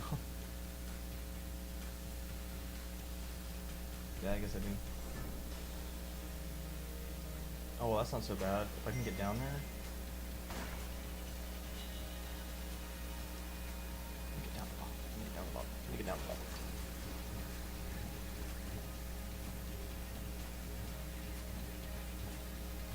Oh, God.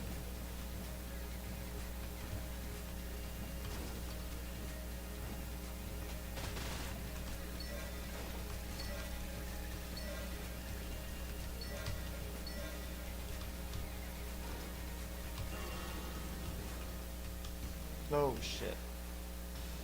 Why am I,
I could have no damaged him. Damn it.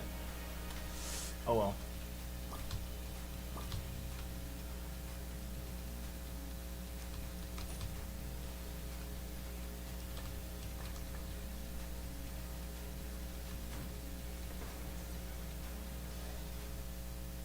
Dang, so that's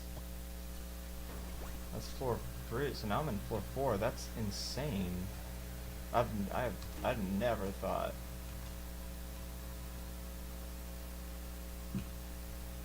Okay, the golden gun I know is good, but what about that that ring?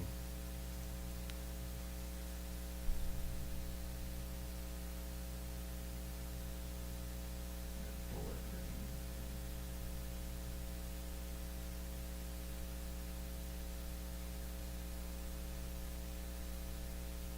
Yeah, this blank companion activates a blank each time and activated is used.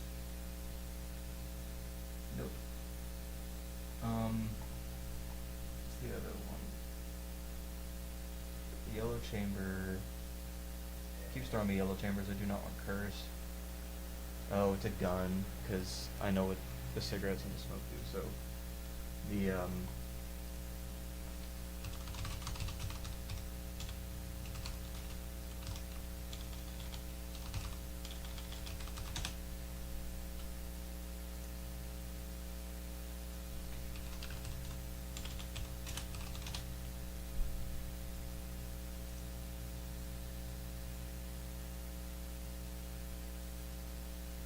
S tier gun, okay. Well, I guess I'll have to get the gold gun, the AU gun.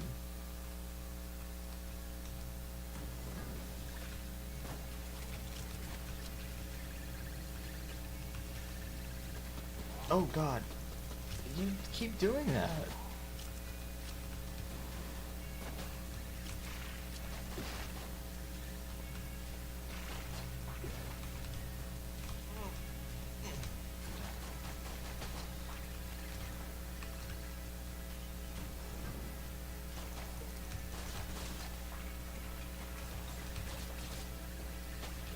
I just realized I didn't get an Iron Maiden the entire time.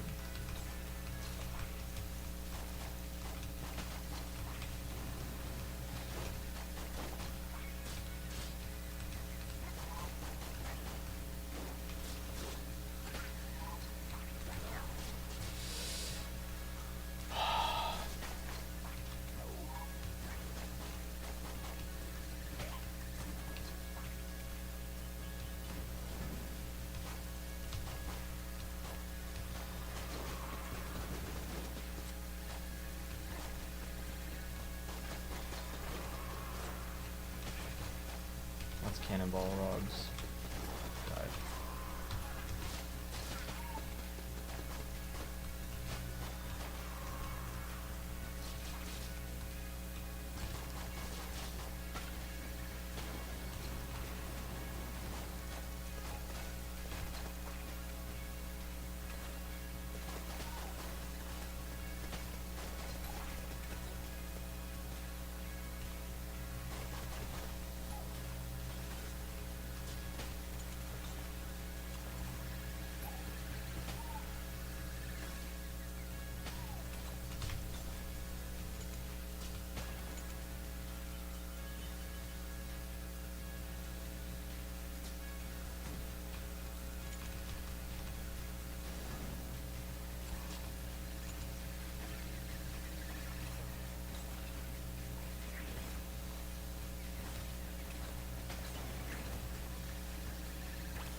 Oh, this thing forever. Kinda wish I would die. Get back to work. Oh, shit. Oh, at the same time, this is the farthest I've ever gotten, so I'm like,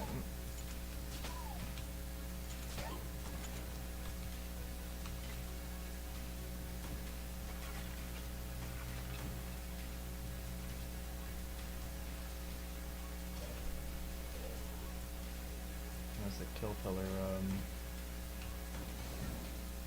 moments.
From what? Oh, crap.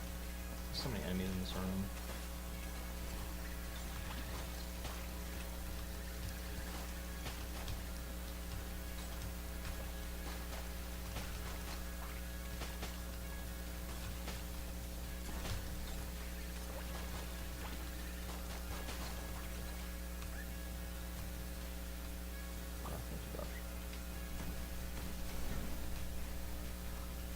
I did not think this would take this long.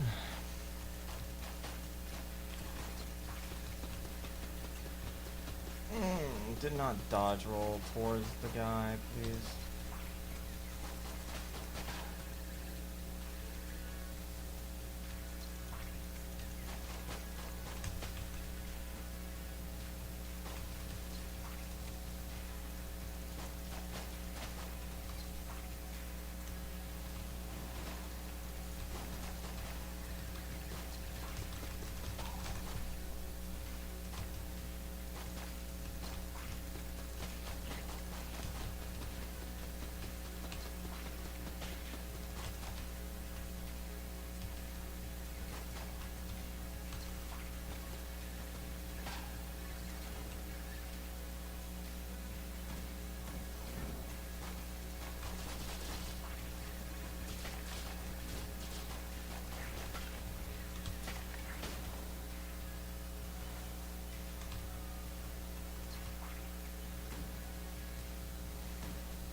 Might as well, right? Oh, of course.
Oh no.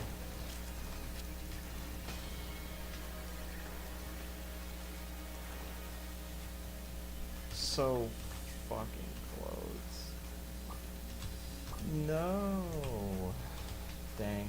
Well. Hey, pretty good.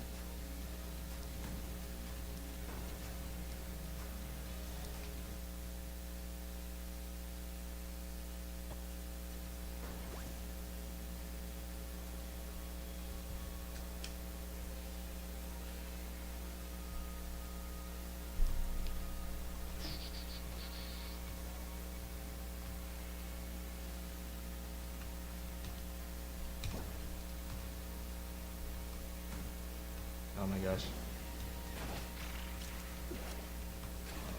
I just kind of want to get this over with. I don't want to play anymore. I've been here long enough. If I end up killing the dragon, I'm gonna be like, how? Oh my gosh, and we have this. I just want to die.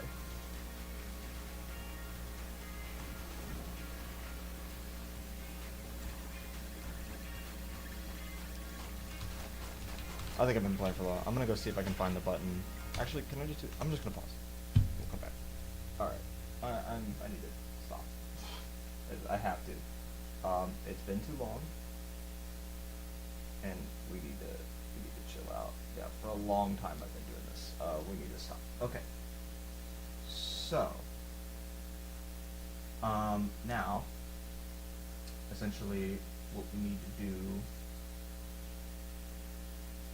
is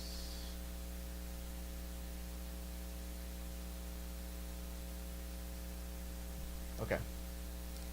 I hear you. Okay, so text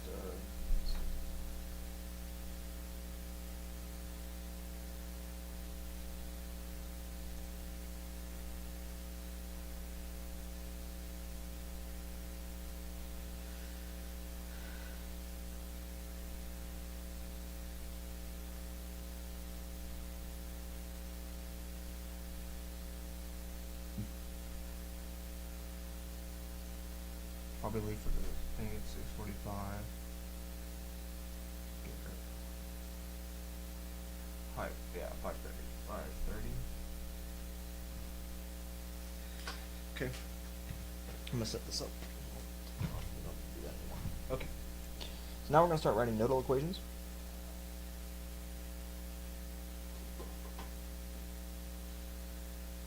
We're good? Okay. So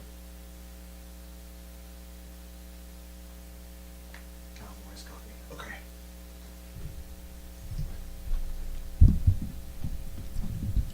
Nodal equations.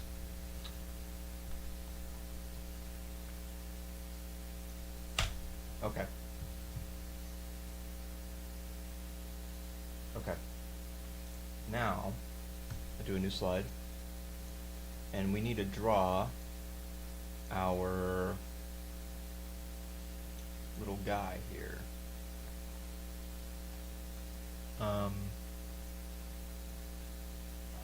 I don't like how it limits me. So I can just draw the line. Okay.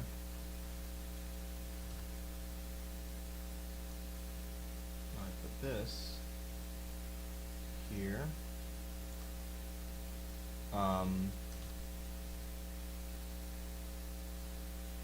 This here. This guy here. This guy here.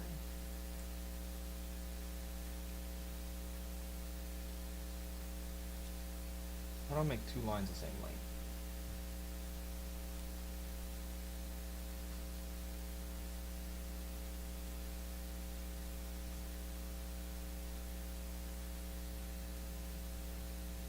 Okay, well that's kind of nice. I can just do that.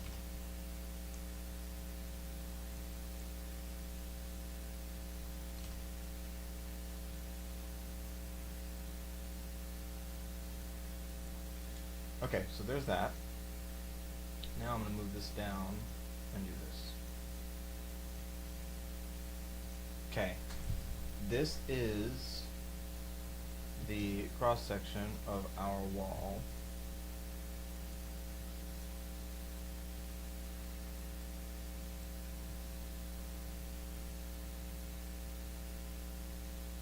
No, not the other side. The other side. What?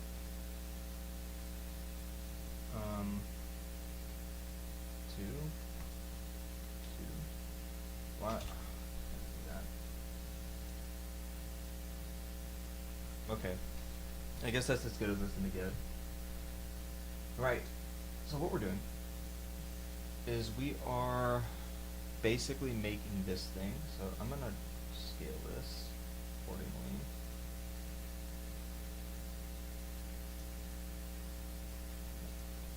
Not that much.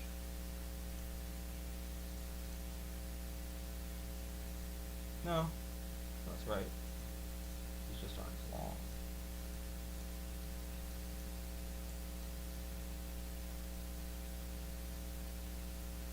No, they extend halfway into the piece. They extend halfway in.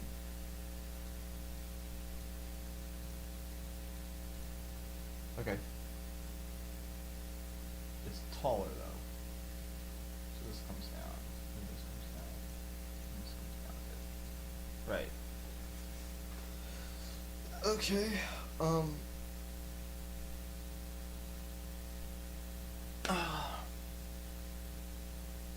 So now I need to think about the nodal equations and how all of them look. Okay.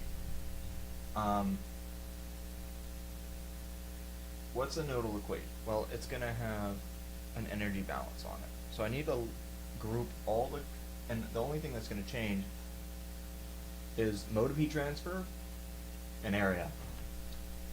So as long as the mode of heat transfer and the area is the same across two nodes, the equation is going to look the same. I just have to change the numbers. So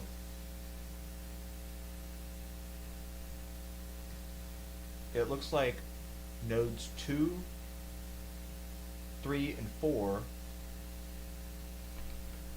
have the same equation.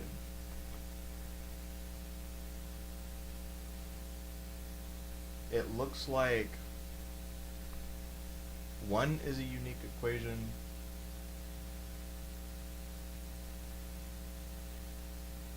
So how do I want to draw this? Draw, insert, design, draw. I want to have shape.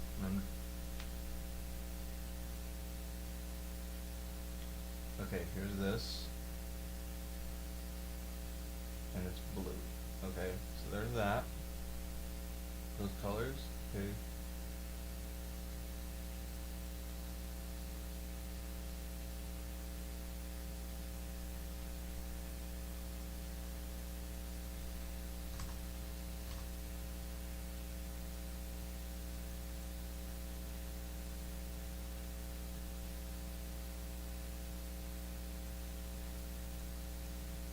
Okay, so those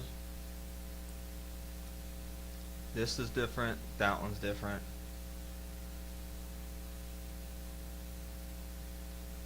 That one's gonna be different too. And this makes sense that it's a little wider on the bottom because delta y is bigger. Okay, so this node is here, and this one is gonna be different. This one I have to have a specific color for. Yep.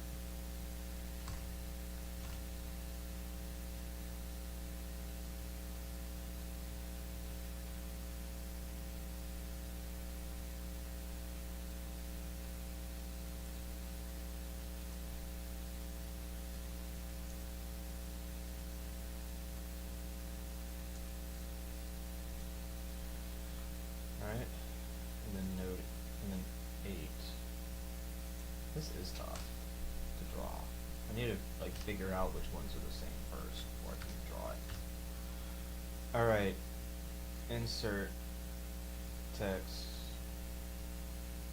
Alright, okay. So, green, 2, 3, 4.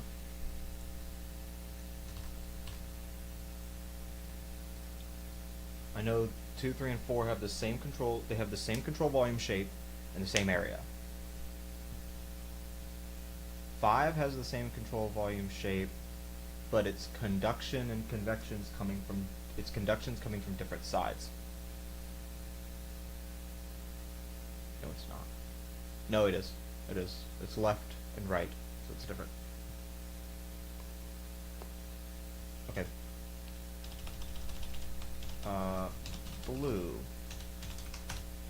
So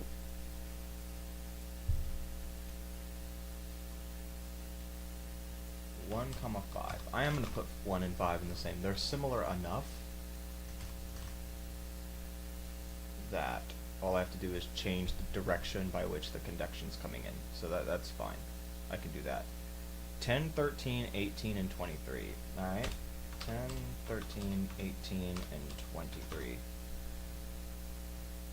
Red. Okay.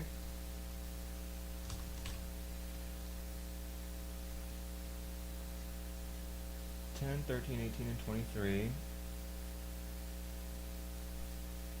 Alright.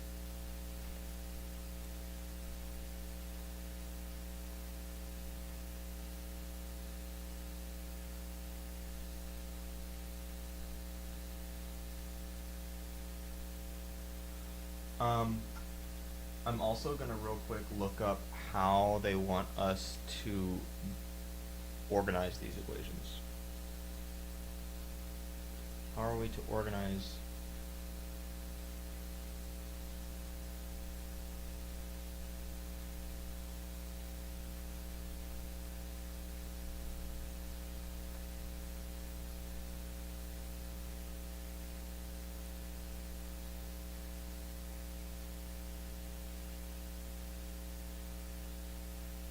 Tn minus 1 of n, Tn minus Tn, Tn plus 1, Tn, Tn plus 1, Tn.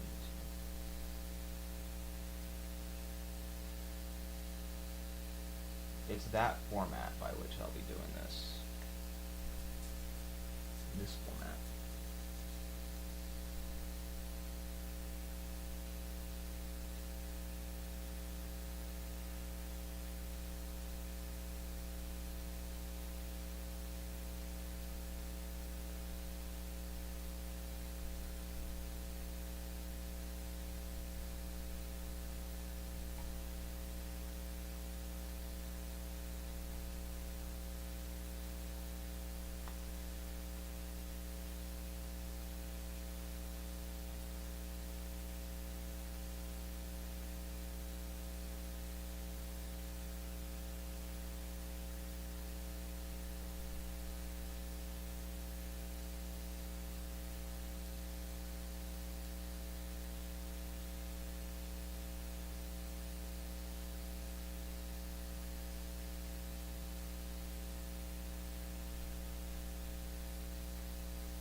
phone friend.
Okay, I know how I want to set this up now.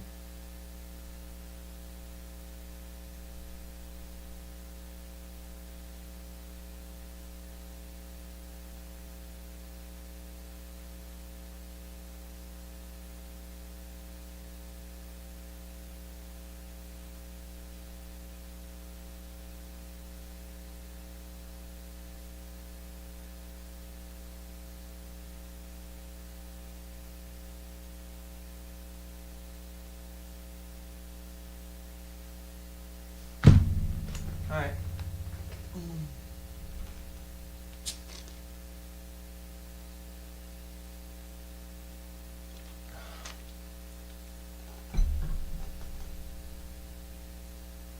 I think what I want to do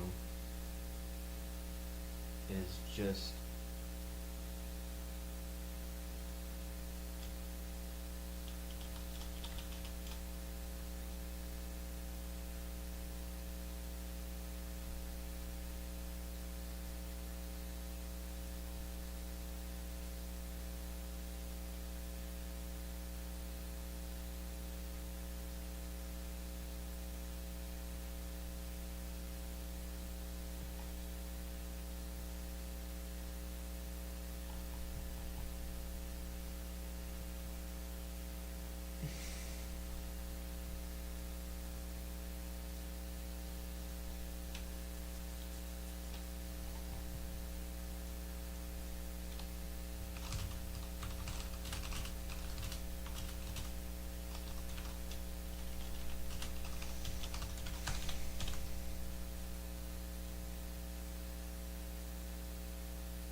Alright, do I want to have a thing where I control volume and then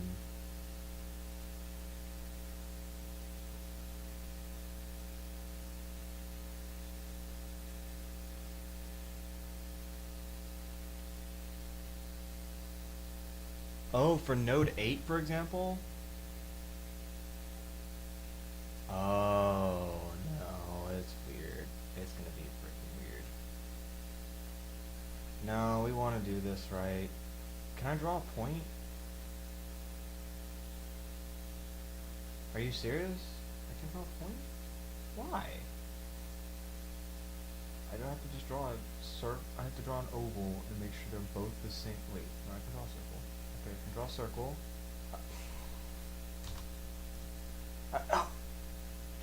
Doesn't keep the tool in my hand. Why? Okay. Yes. Fill it black.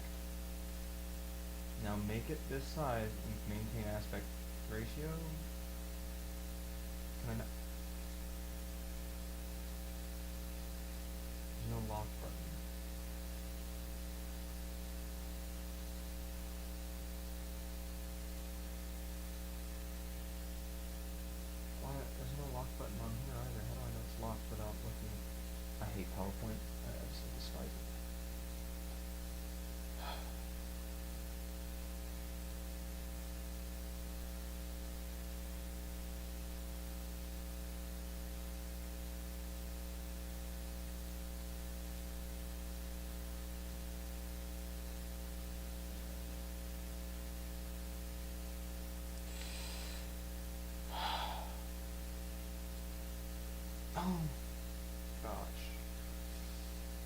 point y.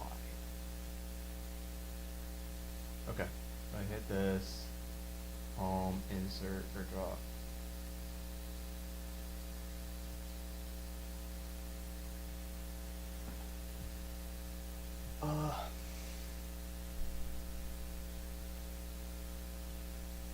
Design, insert. Color this thing is gonna be black. It's gonna have a dash. It's gonna be dashed. Okay. All right. That, and that. I'm gonna make them the exact lengths.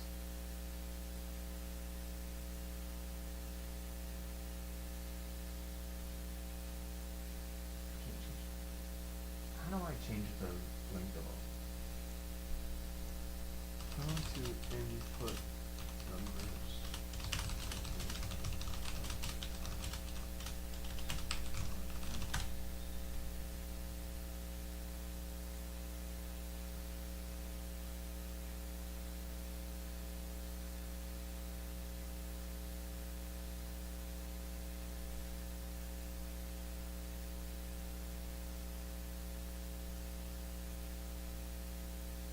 What? So the width I'd have is 0.5? Okay, so it's the width. And this is, oh, that's terrible.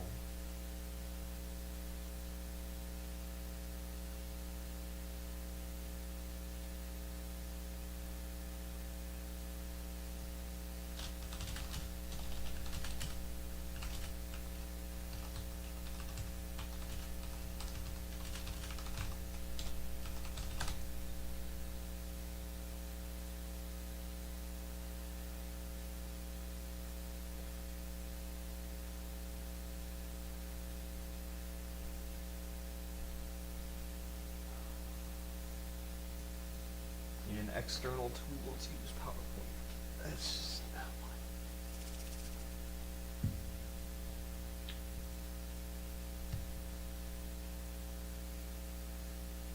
Okay, what's delta x? Delta x is 2.5, so the width here, and guess what? 2.5. Delta y is 4. There's 4. Alright. There's that. Actually, can I just draw literally a rectangle instead of 4 lines?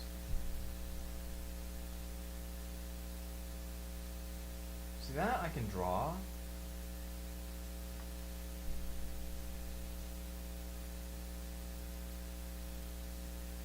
See this? White line dash type. Okay. I can do this. Okay, I can do this. It's gonna be fine. It's gonna be fine. Width 2.5. Height 4. This dot is larger over here. This, the width of this 4 point. Yes. Yes. Okay. Draw. You don't like why would you never insert a line, you draw a line. Why is it insert?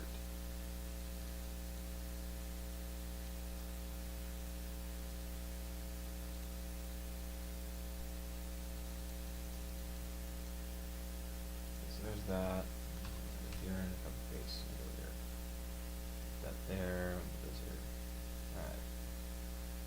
I mean SolidWorks is more intuitive than this. I just realized that it's easier to learn SolidWorks than to learn this. And I mean really learn it. Like if you really learned how to use this, you would actually be better. You'd actually be insane at learning SolidWorks if you ever tried. Alright, so this is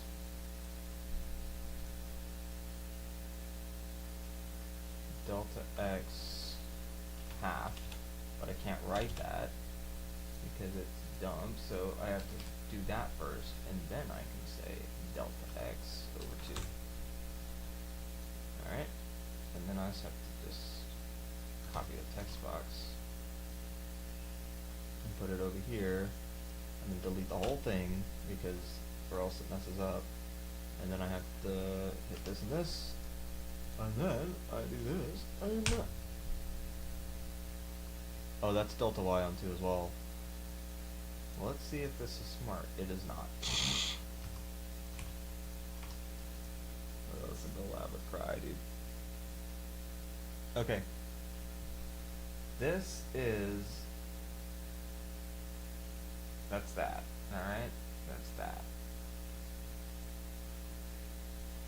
Okay.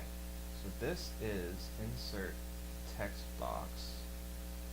This is the control volume 1. Let's not put a point on it. Let's do the same font that I used last time, and let's do a large number. A large number. Put that number there. This is node 1. This is large. This is large. Okay. I'm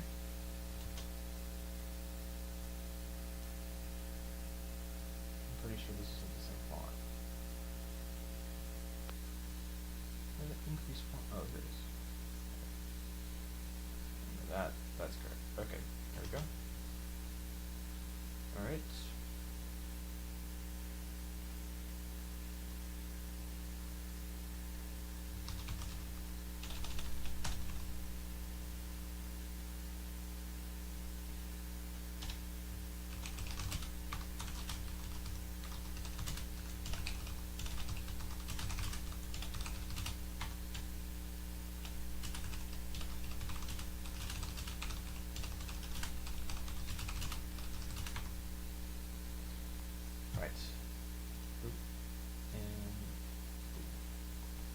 I think I have to start calling them figure x now, because I don't know what I'm going to put in front of this. So figure x. This is probably going to be figure x1 into the yellow.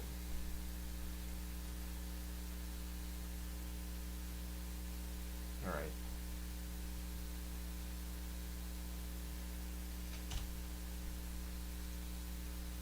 Alright, so when we do this, we have to be right. Okay.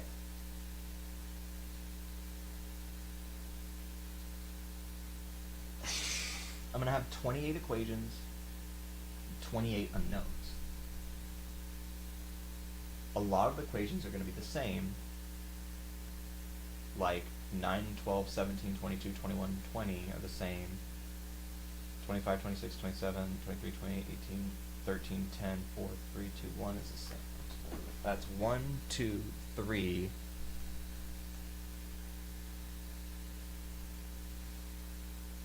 Four, 5, 6, 7, 8, 9, 10, 11, 12, 13, 14, 15, 16 equations.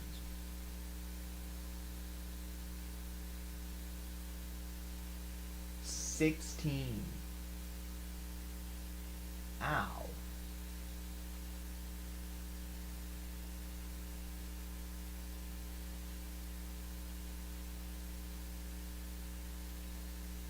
Sixteen equations. Okay.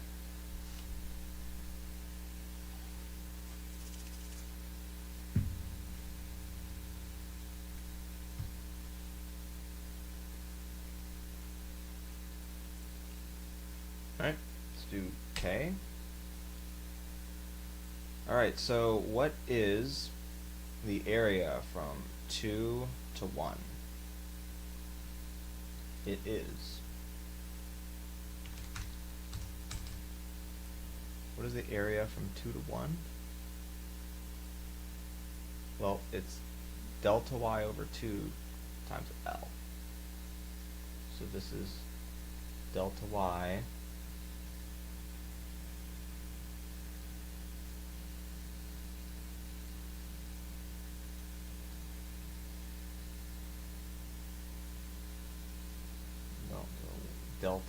delta, where's delta?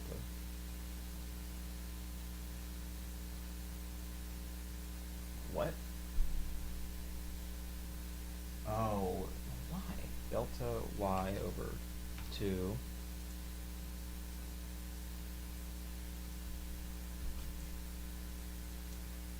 and then I have a fraction here, and I have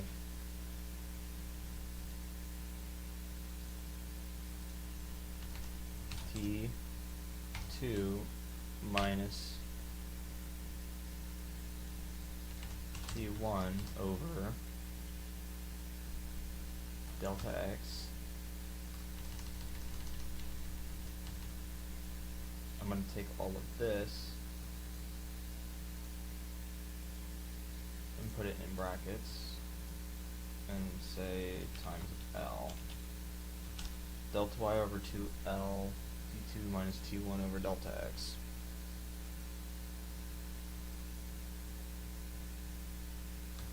This is the conduction from the right. Okay, plus. And then I'm going to have the same kind of format, except the area is delta x over 2L. Instead of delta x, oh, no, that's right. Instead of delta x here, from node 6, it's traveling to delta y.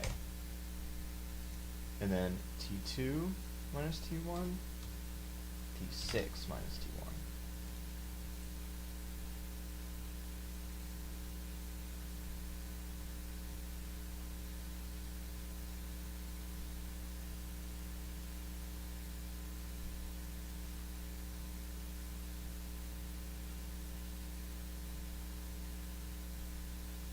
Mirror technique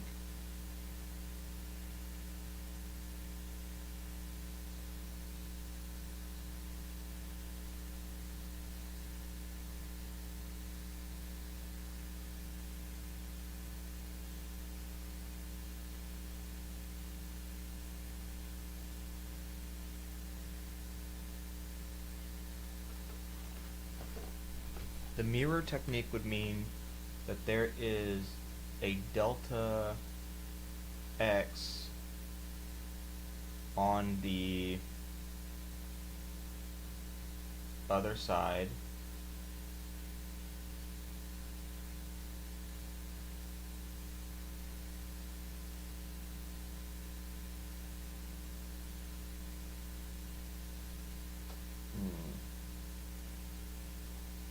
would be a delta x on the other side. I'm trying to think of the mirror technique. There's a mirror technique that goes on here. 2. So I want to do that.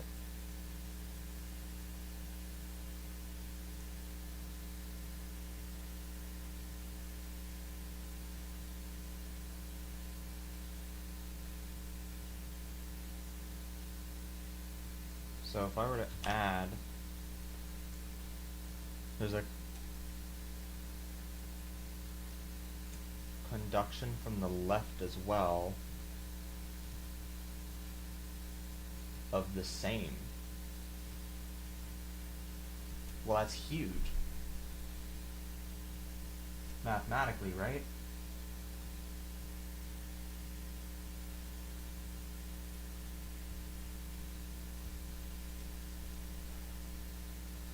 One to two, 2 to 1, it would matter if there was distance, but since there's not distance, it's just either you multiply it by 2 or you don't.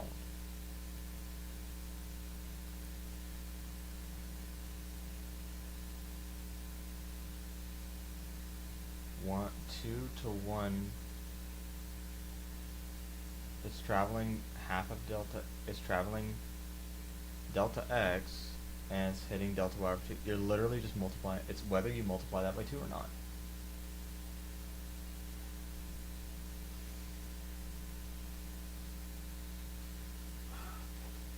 Yeah, and I don't know.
You know, maybe equation 1, 5, 24, and 28 are the same.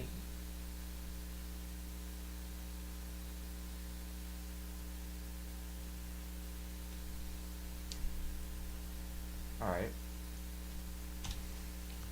The standardized way to write equations for 2D conduction, or 2D heat transfer in this case is, alright, I'm gonna write Q left plus Q right plus, no, sorry, Q top plus Q left, plus Q right plus Q bottom plus Q left equals 0. And then I'll set temperatures, and then I'll find 28 temperatures with 28 equations using matrix method, and that's it. And then we can change material properties. And then we have to write a nice report.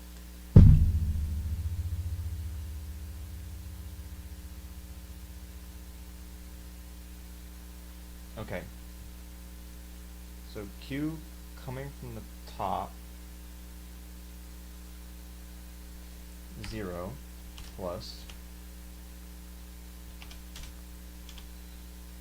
Q coming from the right is that, plus Q coming from the bottom is that, plus Q coming from the left is another this, right? But T2 prime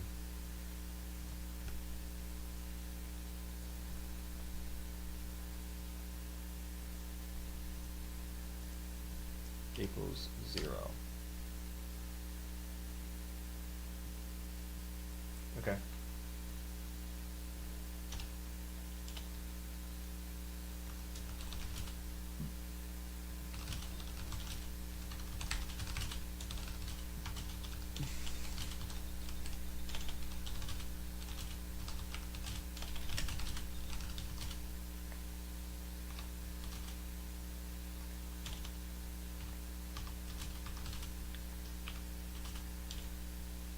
Oh.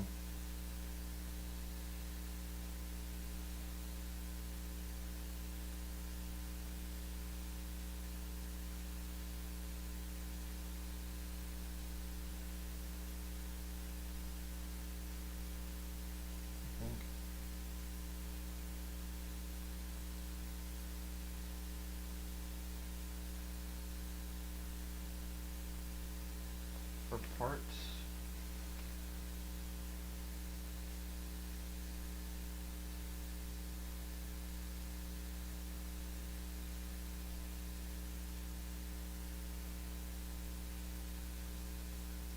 Oh, it's multiplied by the area. It's just multiplied by the area. You're not dividing by how much. You're just multiplying by the area. Because it gives you a heat flux. So if you multiply it by delta y over 2 squared, oh, this one. Nodes 5. Shapes into nodes 5. 24 and 25. Their equations are similar. Their equations can be written in similar fashion, but with different little numbers. The equation for node 5 is this. Okay. For node 5, it's the same thing, except we adjust this. So conduction from the left, I've got delta y over 2L and it's traveling delta x, but it's coming from T. Oh no, we do up first. Up is still 0. 0 plus. Okay, now we do conduction from right. The conduction from the right side is no longer 0. It is now going to be the mirror image of 4 minus T5. It's going to travel delta x. It's going to hit it delta y over 2L. Alright. The conduction from the bottom, we have 10, T10. Yep. Excuse me, we're going to do this here. We're going to have T10 minus T5. And T10 minus T5 is going to travel delta y. It's going to strike delta x over 2, and it's going to, at a length of L, and then, so that's just top, right, bottom. Now from the left side, we have T4 minus T5. It's traveling delta x, it's hitting delta y over 2, all this equals 0. Okay, so there's that. The equation for node 24 is this. Yep.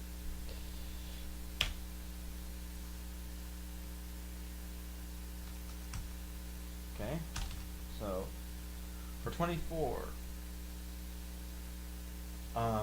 my upper is gonna be, it's gonna strike at delta x. It's gonna strike delta x over 2, and it's going to travel delta y. So I'm gonna copy this. So it's gonna travel delta y. It's gonna be 24 minus or 19. T19 minus T24, and it's going to be delta, it's going to travel delta y, it's going to hit delta x over 2, k and l.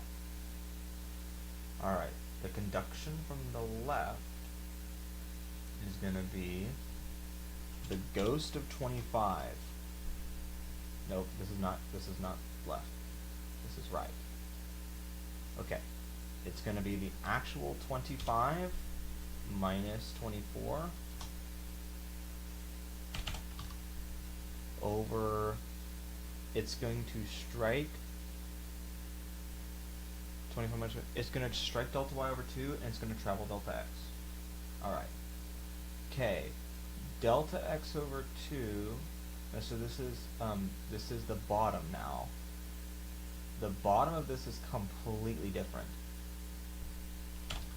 The bottom of this is going to be our Q double prime times our area. So our area, let's see here, our area for node 24, that bottom area, fraction, that bottom area, bottom boy,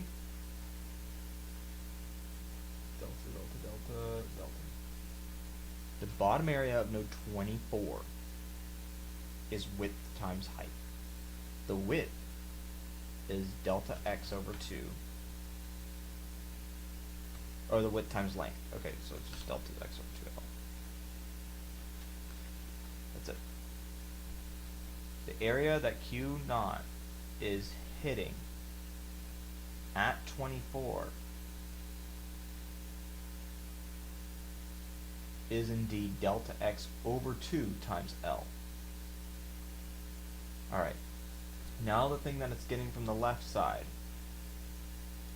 it's still hitting delta y over 2, it's traveling delta x, it's going to be our ghost of 25 minus 24, and that equals 0. Alright,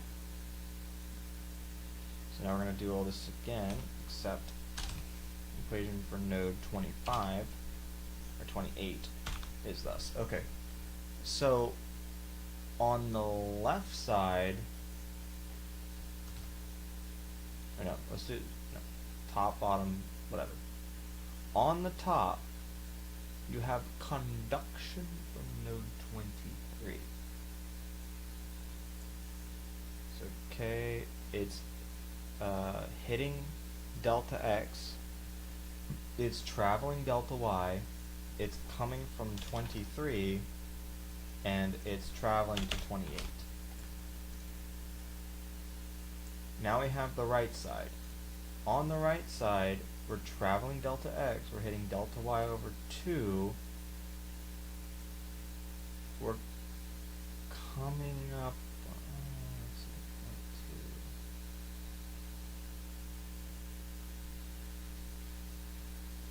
0.2. If you do the mirror technique, you consider the entire area? No, because that's, no, you wouldn't. If you had double symmetry, you would, but with this you do not. Okay, you have 28. Alright, so on the right side, I'm conducting from 27, the ghost of that, and then I'm conducting to 28. Alright. Now this is up, this is right, this is bottom. The bottom is still getting my heat flux. It's still hitting Q delta x over 2, and it's still hitting it up. It's still hitting at a length of L. So I don't even change this. This guy, K delta y over 2, okay, delta y, this is going to be the conduction from node 27. So this is the real 27 minus 28, and this travel, it's hitting delta y, it's traveling delta x. Okay, so there's our 4 equations. I have now proven that that, and that are the same color. So we're gonna go mark that right now. So get out of here. Okay, so draw or insert shape rectangle. Oh, no, why would you go to another slide? So shapes rectangle. Here.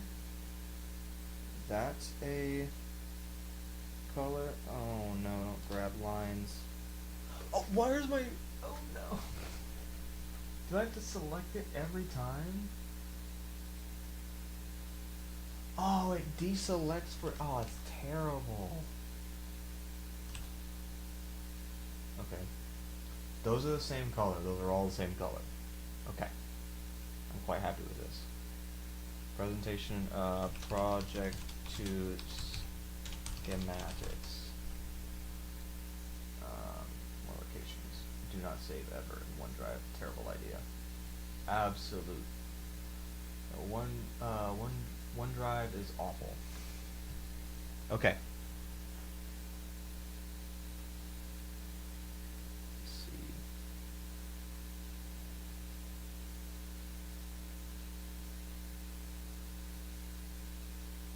So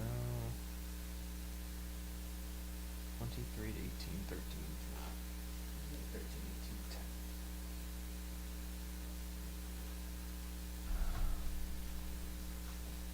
Node 8 is going to be freaking weird.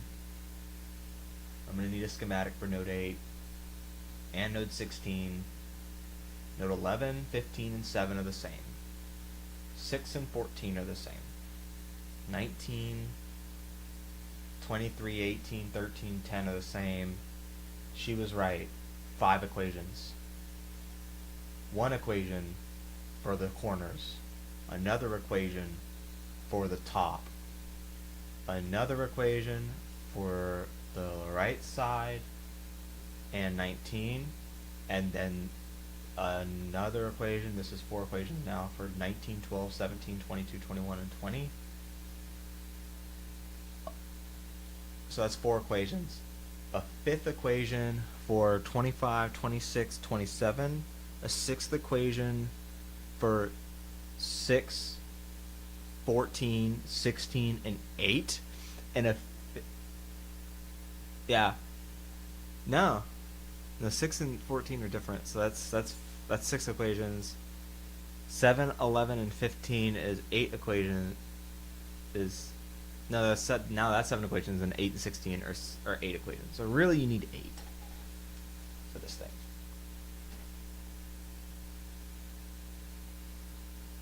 So, okay. Alright, we're going to save our Word document as well. This is our project 2CFD. We'll save that. Okay. So, node 5, node 24, node 28.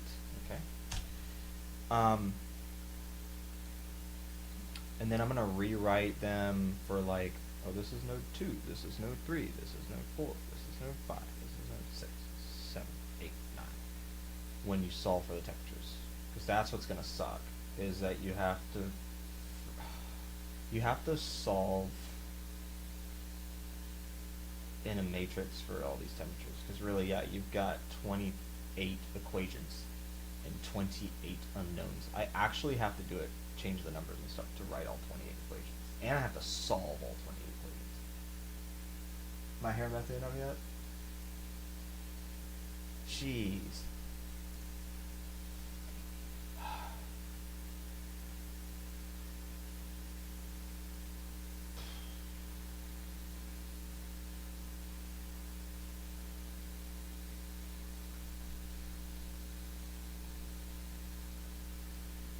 Continue on.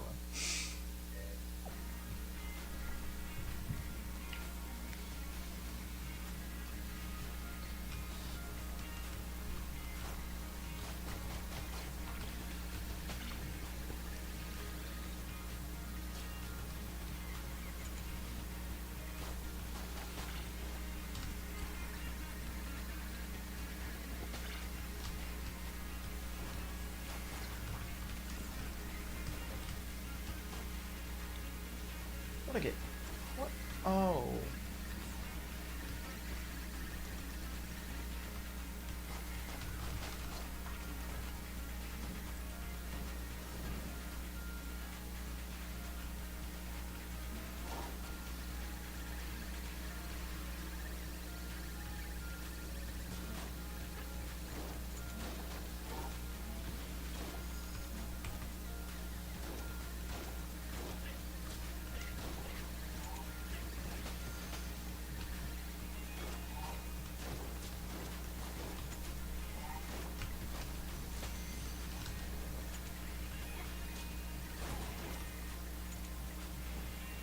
I don't know how to get there.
Oh, I thought he just went across. Like that.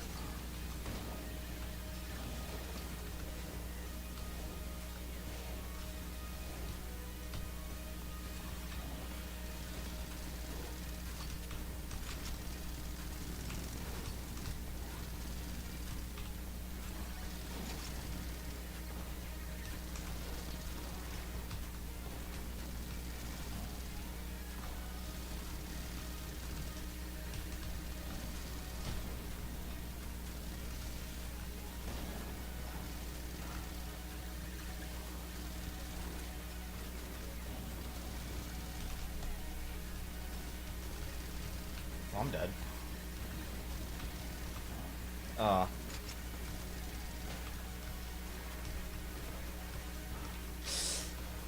Goodbye.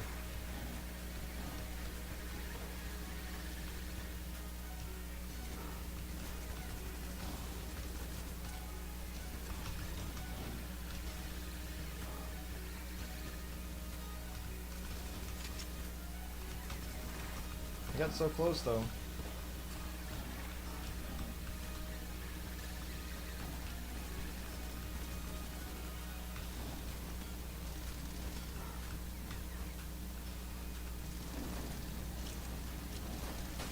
Yeah.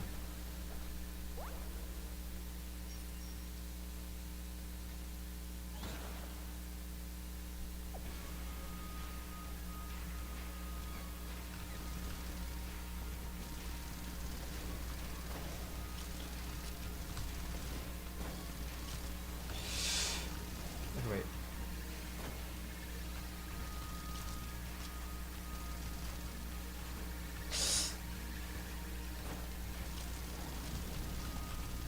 Dude, this game sucks.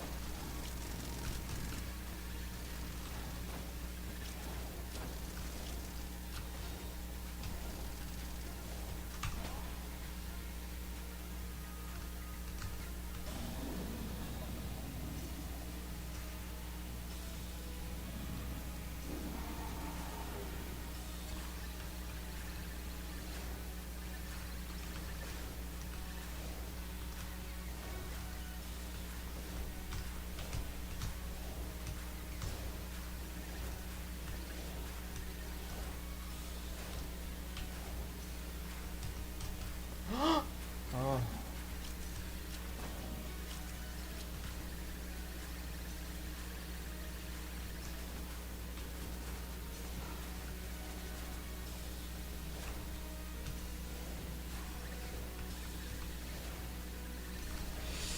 Why? I'm gonna actually die here, which is so freaking sad, man. Sads. Almost made it. Almost made it, man. It's crazy.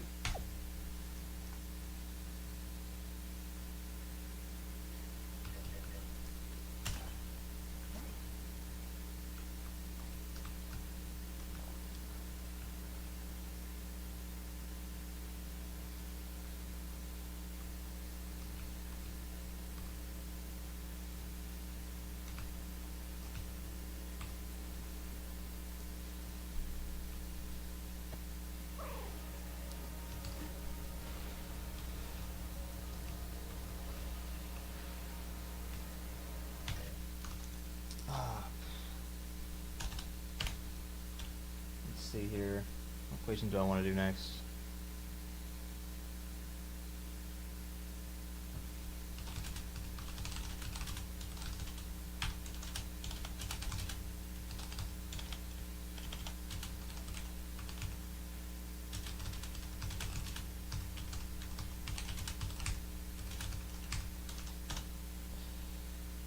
Okay, make one for node 2.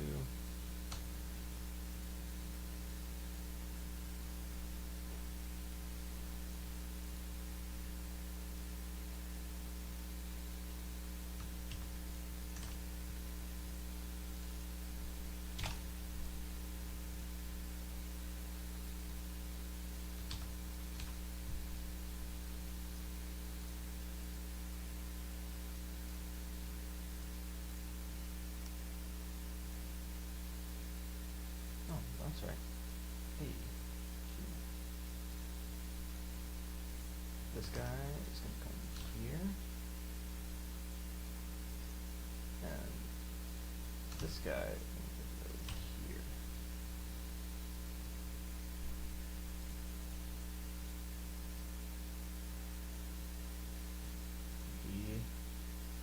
Not delta x over 2, but just delta x.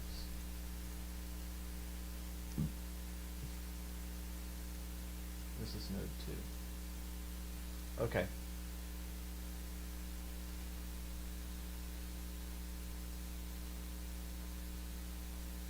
Ain't no way this is 28-degree point font. No way. Oh, it's 32. Alright, so there's that. Yeah, so here we go.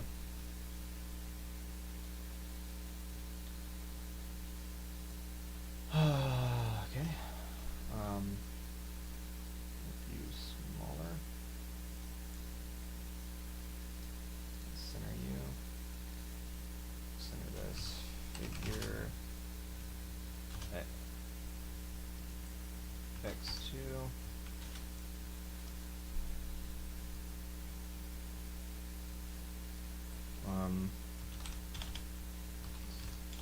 Schematic of node 2 control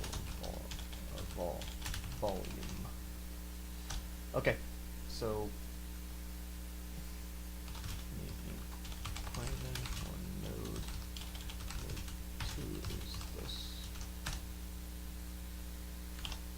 Alright, so I'm gonna grab one of these. And I'm gonna say this. We have the conduction from the top. What's that? 0.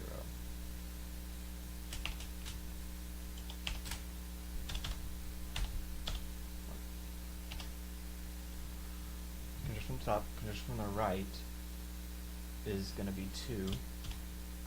Or no, it's gonna be from 3 minus 2. It's gonna travel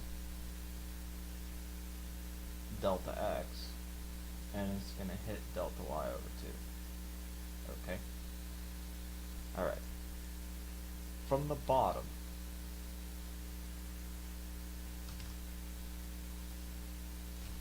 I have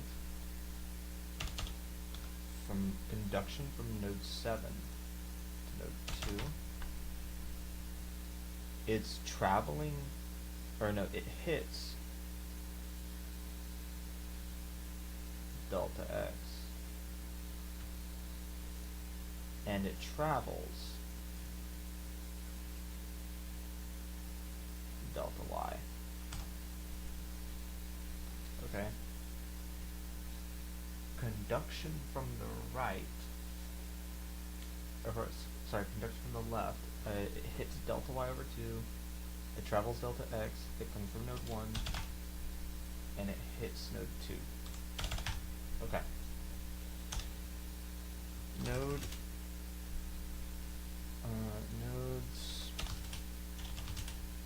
3 and 4 are a similar shape to node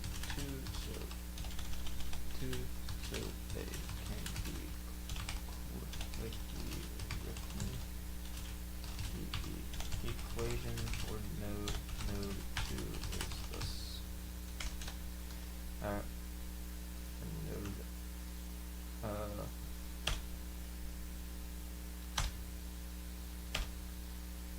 Equation for node 3. No, that's right. Equation for node 3 is this, and then I take this thing and do it again. So here's this. Instead of 3 to 2, so it's still nothing on top. On the right, I have 4 conducting to 3. Okay. Conducting to 3. I have the bottom, I've got 8 conducting to 3. On the left, I've got 2 conducting to 3. Okay, then it goes 0. And this is for node 3. I do this again for node 4. 5, 4, 9, 9, 4, 3, 4. Alright. I now have nodes 1, 2, 3, 4, 5, 24, and 28 done. Those nodes are done. Okay? Now, what do I want to do next? So I think we'll do nodes 10, 13, 18, 23. I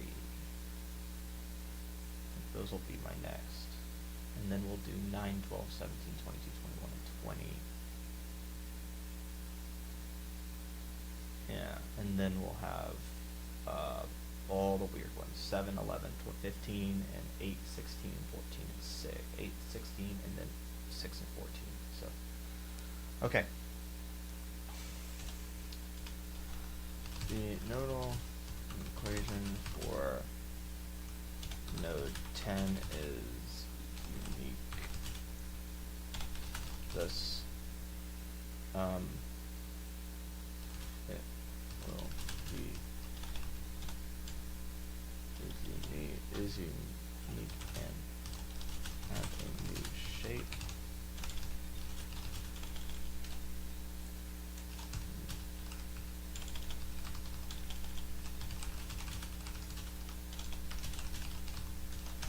Alright. I'm just writing this equation for node blah as thus, just to keep it simple. Okay. New shape.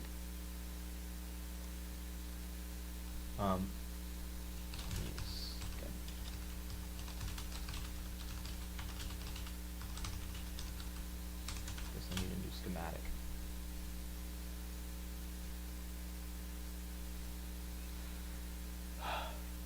Okay, copy this thing. New slide. Paste it. This will be here now. This rectangle is now 5. Or no. It's the full 4. This, the width.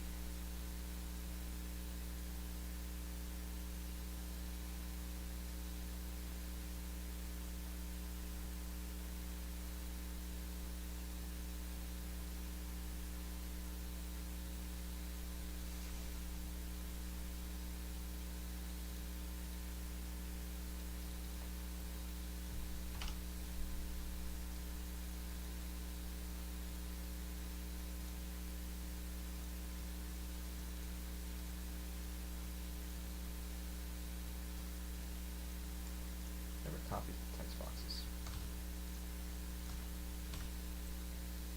This is delta x. I really wish it would just behave. Delta x equal 2. This distance here is the full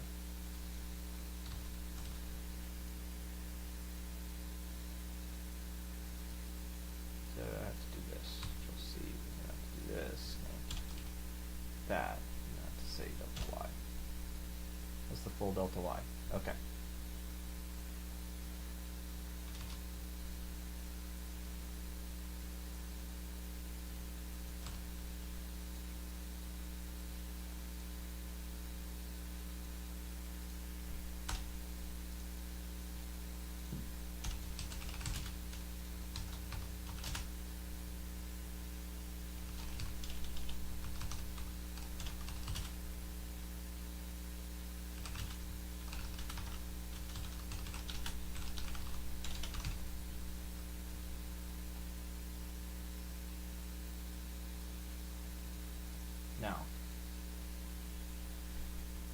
Man,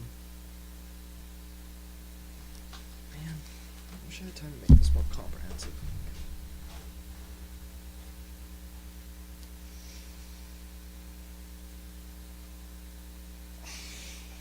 Hasn't been that long for 4 hours. Okay.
Whee! Okay. I had to get something to eat because I was just falling apart here.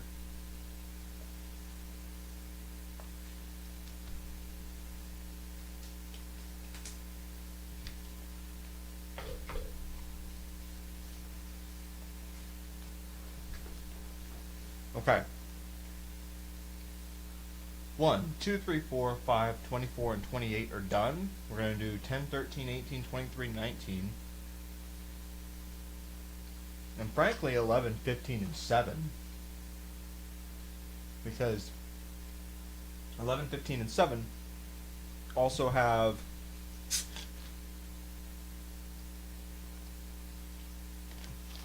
what is it? They also have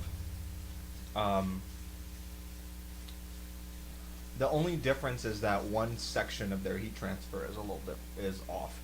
But as far as their areas, they don't change, so we can just reorganize the delta y's and delta x's, and we should be fine. Okay?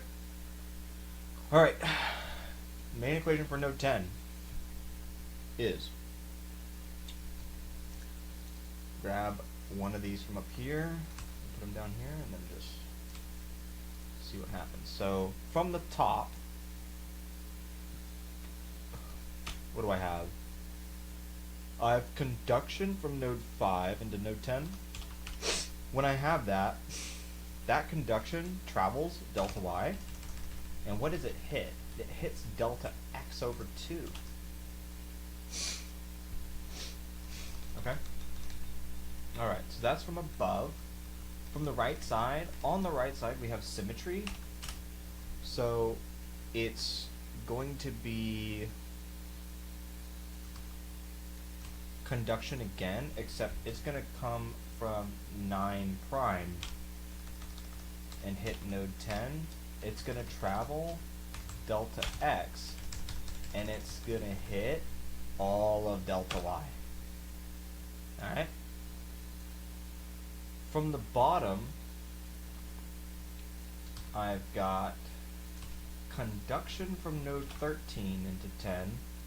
It's traveling delta y, and it hits delta x over 2.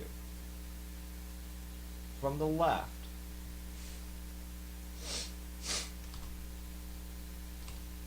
I have conduction from node 9, and it's traveling delta x, and it's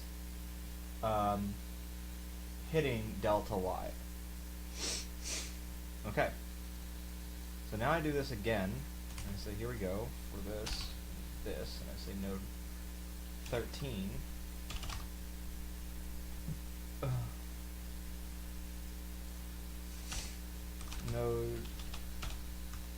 Nodes 13, 18, 23, and 19 all have a similar shape to node 10, thus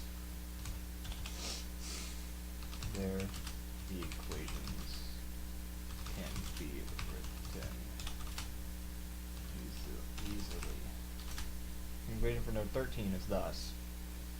On 13, I'm just changing stuff. So from 13, I'm conducting from 10 to 13. On the top, on the right side, I would conduct from a ghostly 12 into 13. On the left side, I would conduct from the bottom. We'd conduct from 18 to 13. From the left side, we would conduct from 12 to 13, the real 12. Alright? We do this again. This is for node 18. For 18, we're conducting on the top from 13 into 18. I think I add 5 to everything. 12, 13, 14, 15. No, I don't. It's not consistent. Okay, 17. Okay, so, no. From a ghost 17 into 18. On the bottom from 23, to 18. And on the left side, we conduct from the real 17 to 18.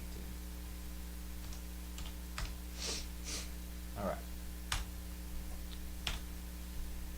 And now we do node 23. Okay.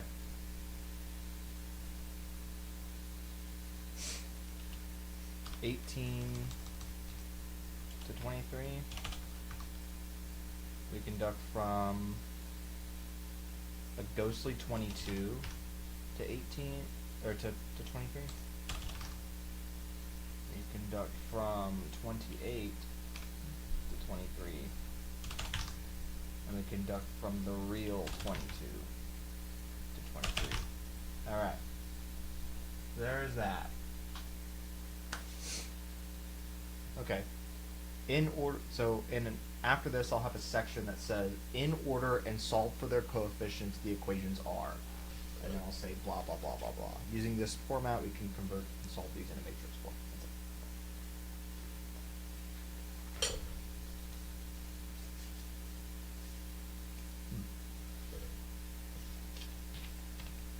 Don't need to get y'all some Carolina Reaper plates. Some good stuff.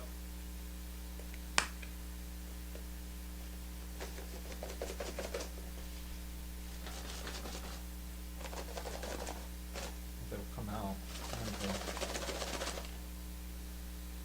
Oh.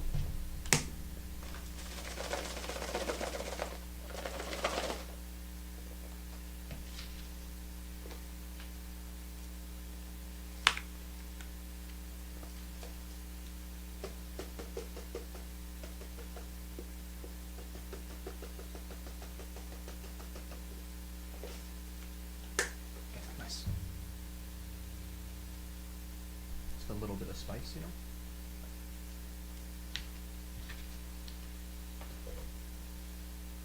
Alright. So, now, what do we want to write? So I have just our little picture here. So these are all the same flavor. These are also all the same flavor.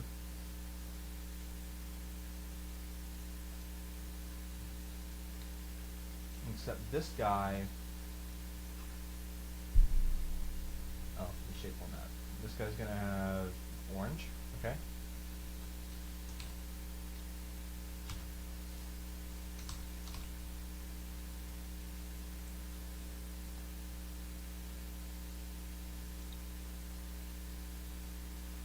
These guys are all the same color, so these guys are going to be green, alright, light green. Alright. Right.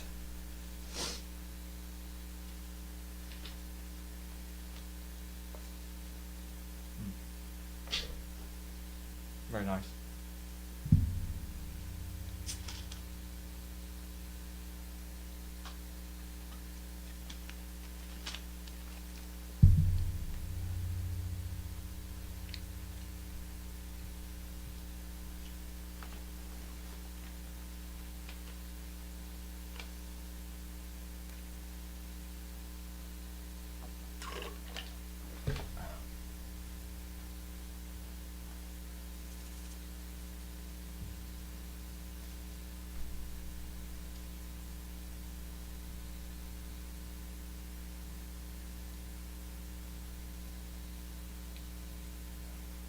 Should I do 11, 15, and 7 now?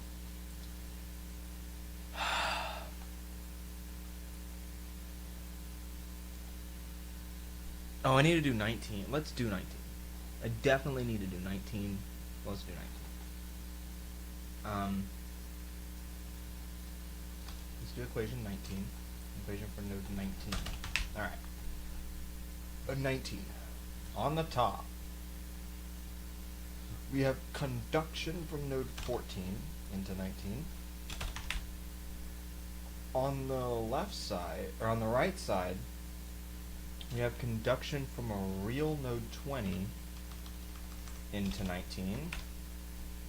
It travels, and it hits all of delta y and travels delta x, okay? From the bottom, we have coming from node 24, we have conduction into 19, hitting delta x over 2 and hitting y. On the right side, I have conduction from a ghost node 20. Sorry, on the left side. And this is going to be a 19 as well. Alright. So now, take this guy, copy and paste him, because I just realized, after doing this, which I assumed that this would happen, node 11 is really close to node 19. Node 11 is exceptionally close to 19. So heat transfer from the top.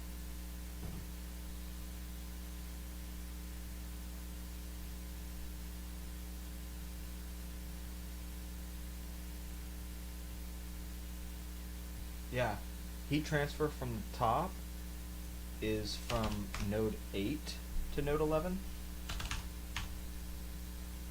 It hits delta x over 2 and it travels delta y. Conduction from the right is from 12 to 11. It travels delta x and it hits delta y. Conduction from the bottom, we have node 16 traveling to node 11. And from the right, get out of here, we have H. Oh yeah, we got H in here now. So it's going to be H times the area. The area is going to be the 11 hits. That hits 11. It's going to be delta y minus, it's going to be delta delta YL. And then we're going to have another bracket, and that's going to be this cool little guy, T infinity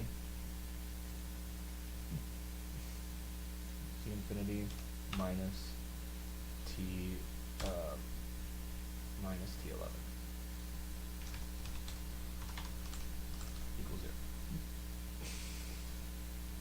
Right? So there is that.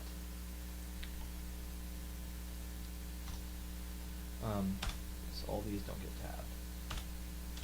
And then note 18, 19, 23, 19, and 11 all have similar shape to node 10. The circulation is equally. Boom, bam, bom, boom. Alright. Now, the nodal equation for nodes 9, 12, 17, 22, or 9, 12, 17, 20, 20, 21, and 22 are all very similar. This once the equation for node 9 is written, the equations for the other respective nodes are found easily. Now we have the equation for node 9 is. Alright. Node 9. Okay.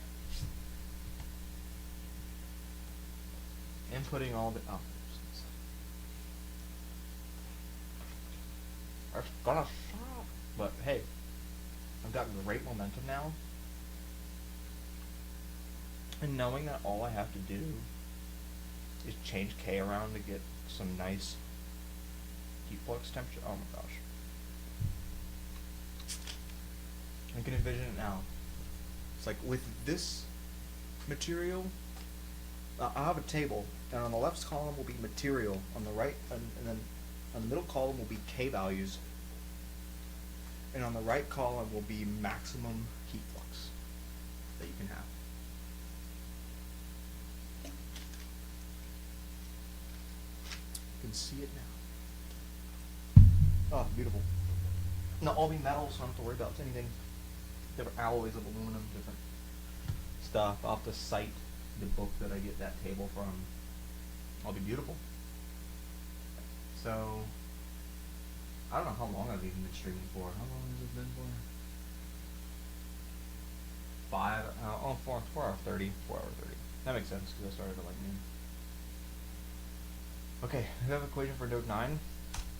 We're gonna write. So, node 9. I have conduction from node 8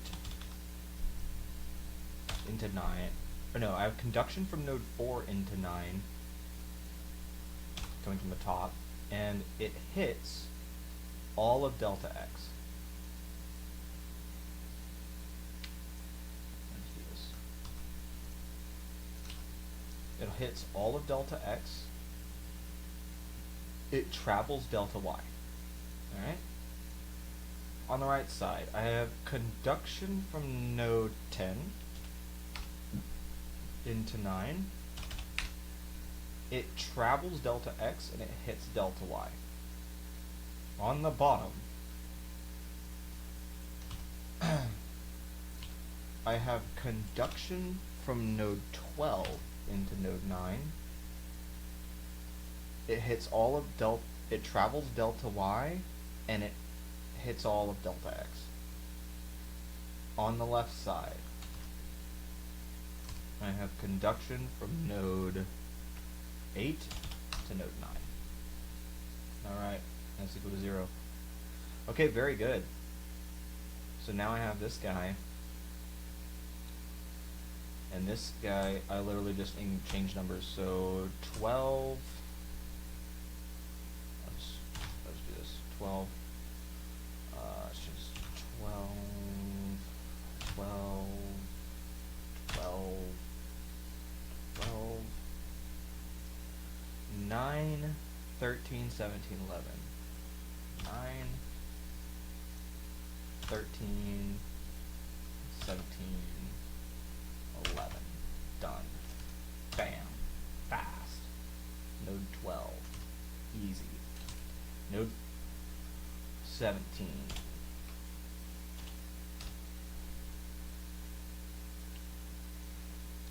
I got 12. 17,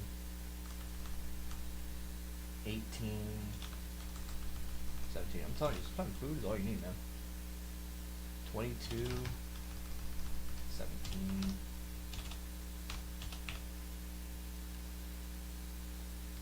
and 16, 17. Okay, delta x. Very nice.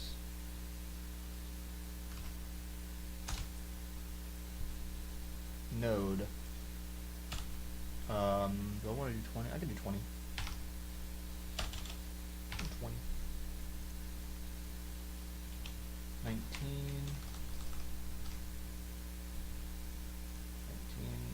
20. 15. That's a big mistake. You cannot do that. 15 to 20. 21.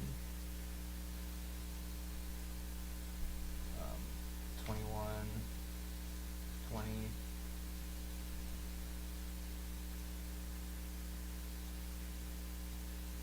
25, 20, 19. That is a big mistake. You cannot do that. Copy this. It's all slide.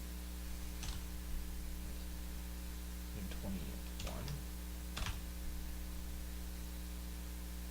16.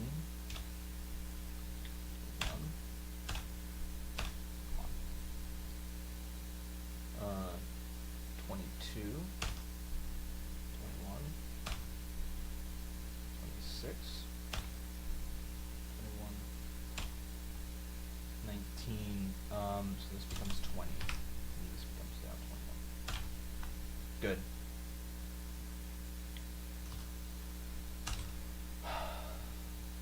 (22) 17, 23, 27, 21. 17.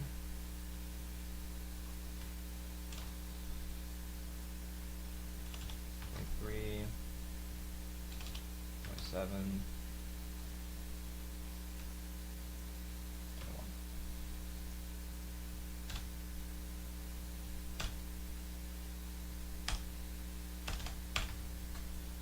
Nice.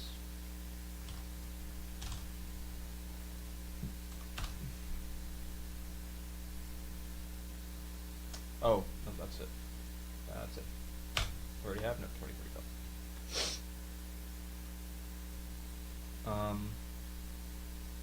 Yep. Okay, so that was 9, 12, 17, 22. This is all the mega interior nodes. So I'm gonna have all of these guys in here. Which really it starts here, right? It goes up a little. Oh my gosh, change the size. Okay, it goes up into halfway a little bit. Maybe the width of the rectangle halfway. Here and here. Like that. Into here-ish. So all these nodes are now all these nodes are now going to be purple.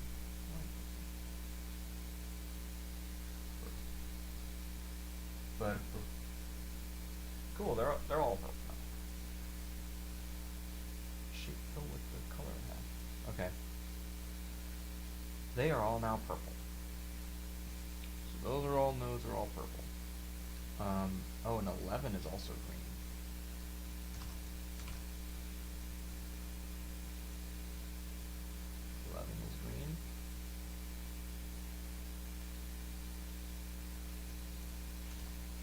And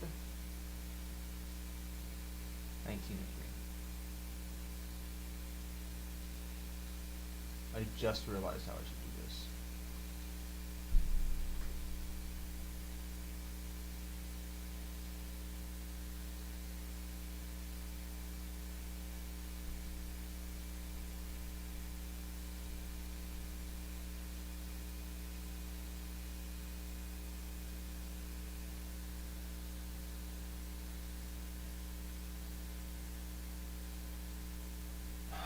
Question is, do I want to change it? 2.5 versus, so what would be 4, 4, 8, 12, 16, 24. 1, 2, 3, 4, 5. Isn't that 30? No, 4, 5 and 4 make 20. 24. Duh. 20. Okay, if I take this line and I make it the height of it, take the height and make it so 20, what happens? Scale width. Can I how does scale width?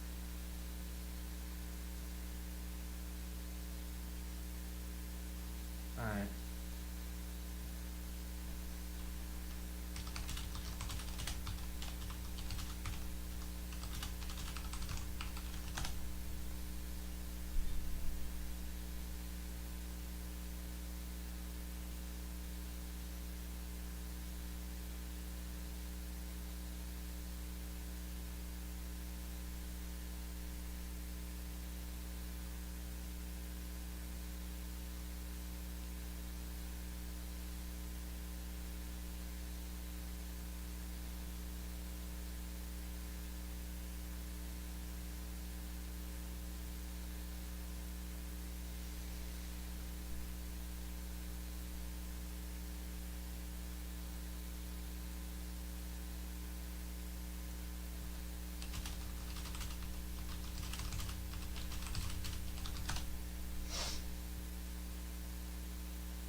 0.4 instead of 4.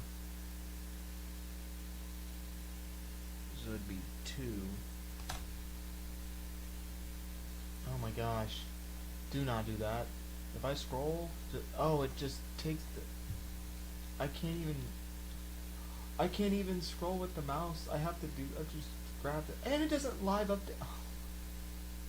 That is awful. Oh my gosh, I hate PowerPoint so much. How tall are you? You're 1, 2, 3, 4 times 0.4, so you're 1.6. 1.6 tall.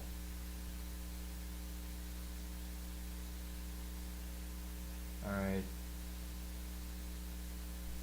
You're gonna be 0.4. I just have to take all the shapes away and do it myself. I have to measure it in PowerPoint, which is just asinine, but what else am I supposed to do? So this guy is not going to be 0.4, he's going to be, no, he's 0.4. This guy is going to be 1, 2, 3, 4 times 2.5, which would be 10. So he's 1. So he's 1. Oh, and his width is 1. This is going to be 0. Alright. So put him there, and then this guy goes here. This guy's going to be 5, 0.5.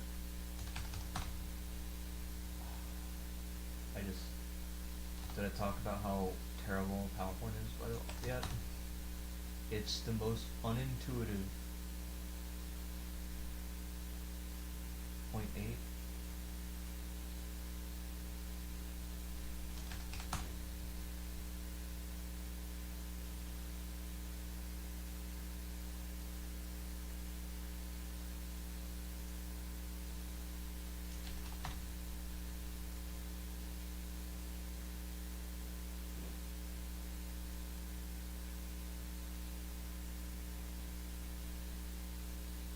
There's a width there, there's a width there.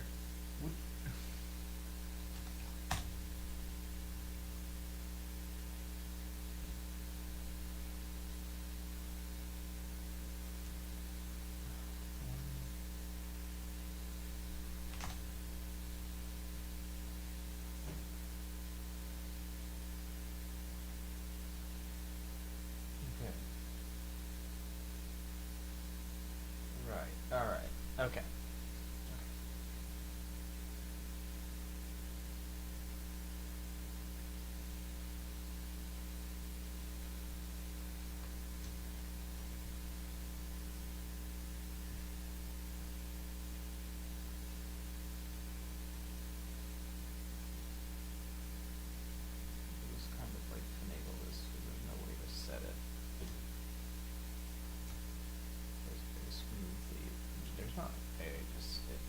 It just refuses to work.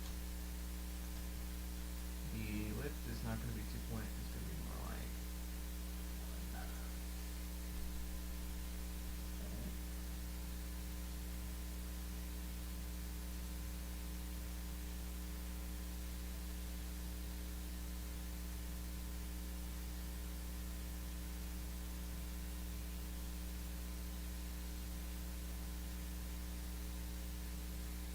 Okay, it's actually kind of nice. Alright. How do I drag? Like, I can't even... are you serious?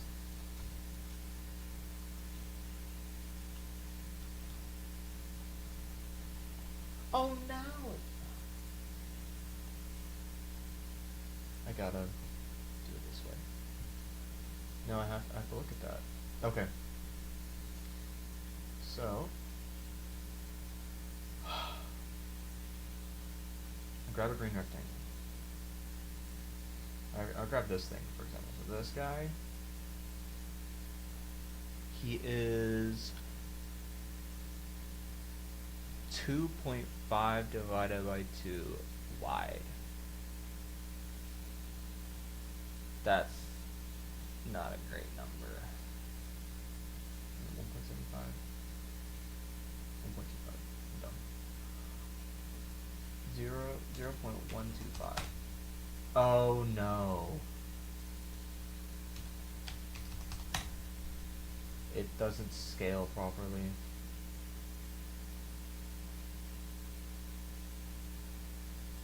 Oh no. The height is not going to be that. 2. So that's the correct. Oh.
Okay, that's good. I didn't know that. So PowerPoint actually will read the exact shape size.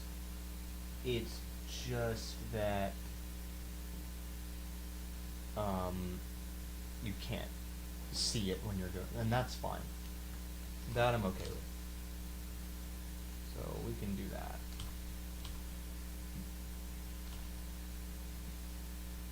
And then I guess I should have specified before, but those are going to have no outline on them. No outline. No outline. Outline. No outline. Okay. And now that, okay. So I can now take a thing, click this guy, and say, well, no outline. I clicked no outline because we do that for this thing.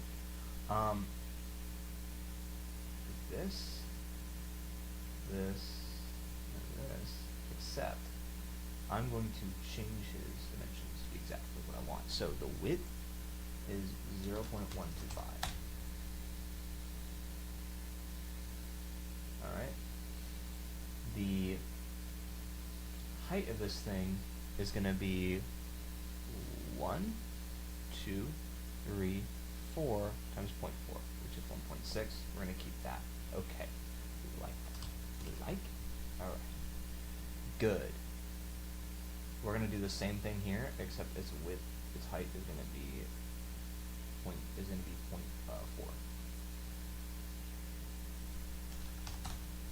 Okay. Good. And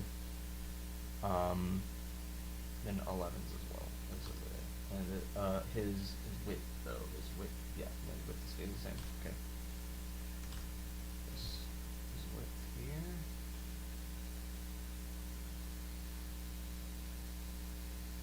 Okay. So this, oh no, this is 11 right here. That's 11. Right, that's 11. And 11, yeah, that is 11.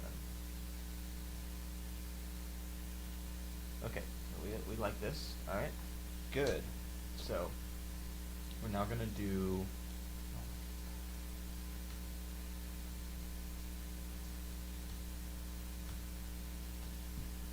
Take this guy, go shape format, shape outline, no outline, pull it back, put him in, scale that here. This guy has a height of 0.2.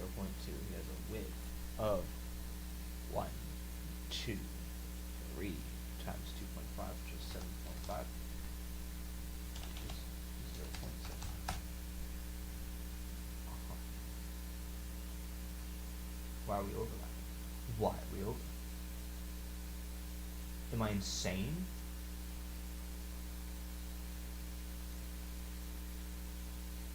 Why are we overlapping? What's going on?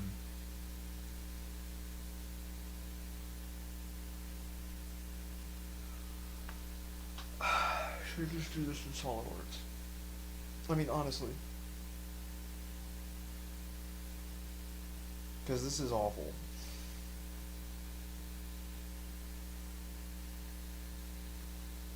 This sucks.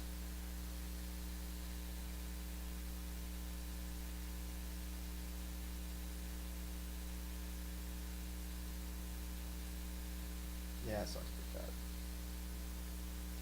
I could try taking the lines away.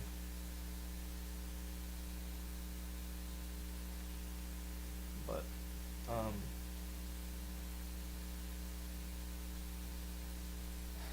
how would this even look in SolidWorks?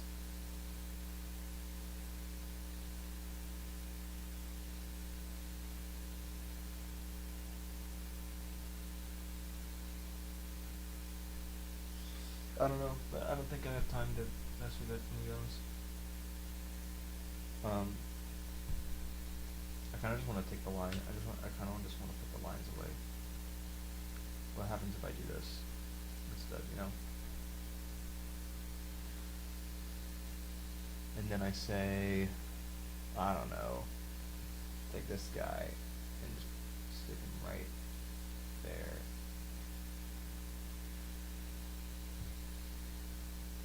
Yeah, and like, thank you. Why? For what reason? And why are you zooming in on a random spot?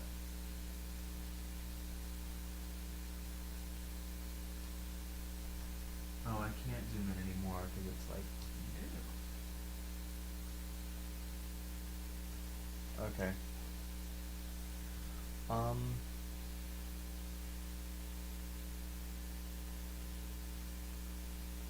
Suppose I have this orange one.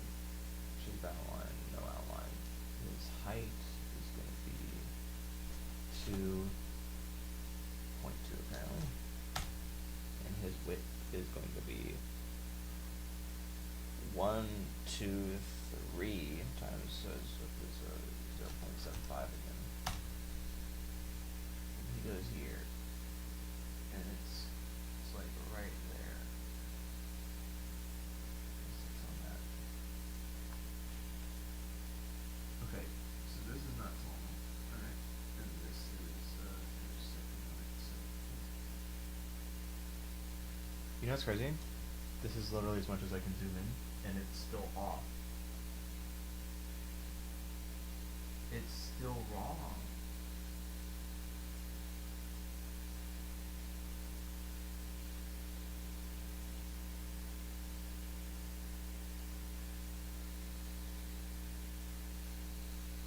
There we go. That's right. There we go. Yes. Okay, yes. Okay, this is as close as I've gotten in a while. Okay. Alright. Okay. All those are the same. 11's also the same. Okay, we're good with that. Alright.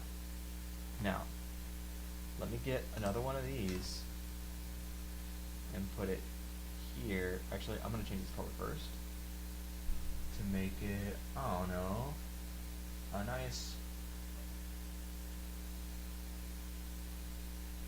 I have two green on it. I guess a nice, maybe yellow. How about yellow? We like yellow, right? I like yellow. Lemons are yellow. Lemons are good.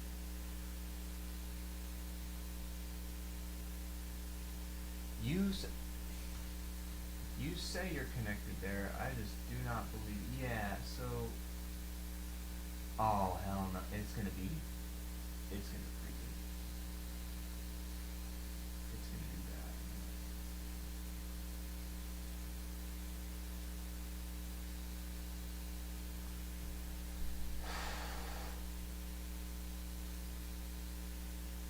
This side's correct. This is not. This is this side.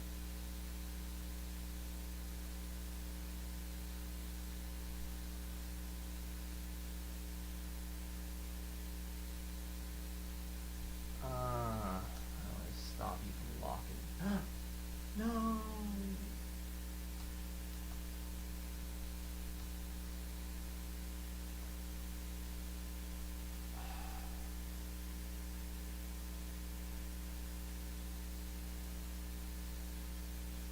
Yes. Thank you. Fuck. Okay. 11. Instead of 11, it's going to be 5. Yes.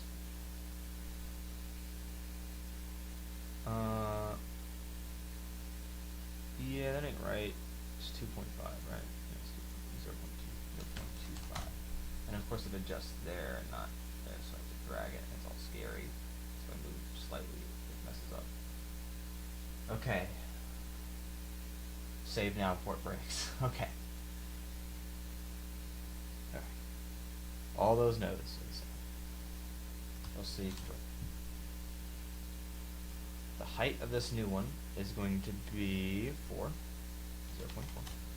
Height of this other one is going to be, or the width of it is going to be 1, 2, 3, 0.75. Okay, and it goes right here.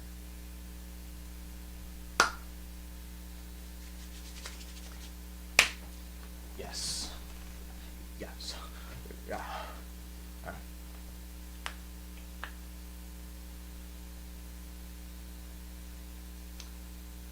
Okay.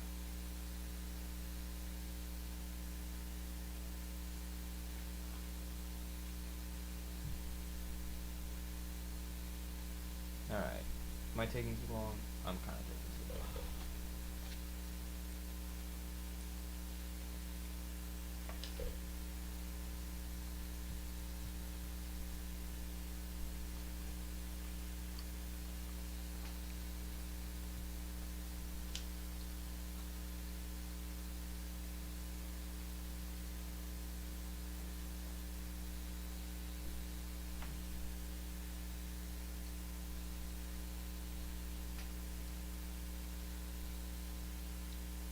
Oh.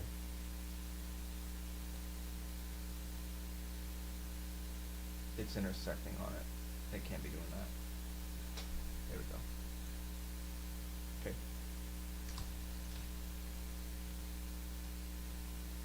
Okay, take this guy. This guy's a new color. Fill him in blue. Nice bright blue. Okay. His height shall be 0.2. His width shall be 0.125. And he sits there. Alright. This guy is going to be the same thing, yet we shall sit there. Alright.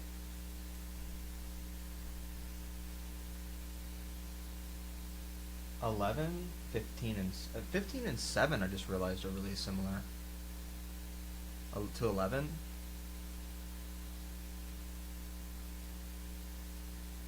Not 14, but 11, yeah.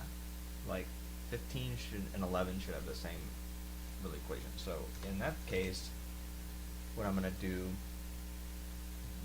is say for 15's control volume is going to be from, it's going to have a width of 0.25, or it's going to have a, sorry, it's going to have a height of 0.2, it's going to have a width of 0.25, and that will go here. So this is 15's control volume.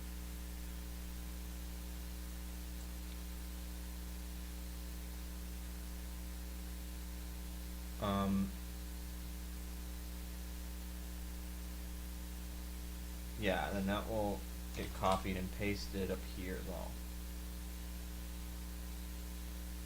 Do the same thing there. Alright. It is doing the same thing, but it's so subtle that it doesn't matter. Alright. So here we go with that. We have 1, 2, 3, 4, 5, 6. And then now I'm going to do insert, or no, take this again, make his color a nice bright, a nice dark purple. Yeah. Maybe red. I haven't done red yet. Okay, red. And then he's gonna be nice and tall here. Okay, so his shape format. So 8's control volume is going to be 4 tall and 0.25 wide. So it is going to be like that. Why are we intersecting?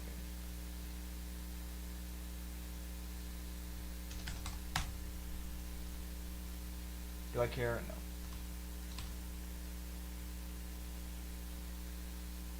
Right? There we go. Okay, now I take this guy, C, V, and I put him here, and I make him white. His height shall be 0.8. His width shall be 0.5, and we're going to put him right there. Bam. That right there is how we're going to do this.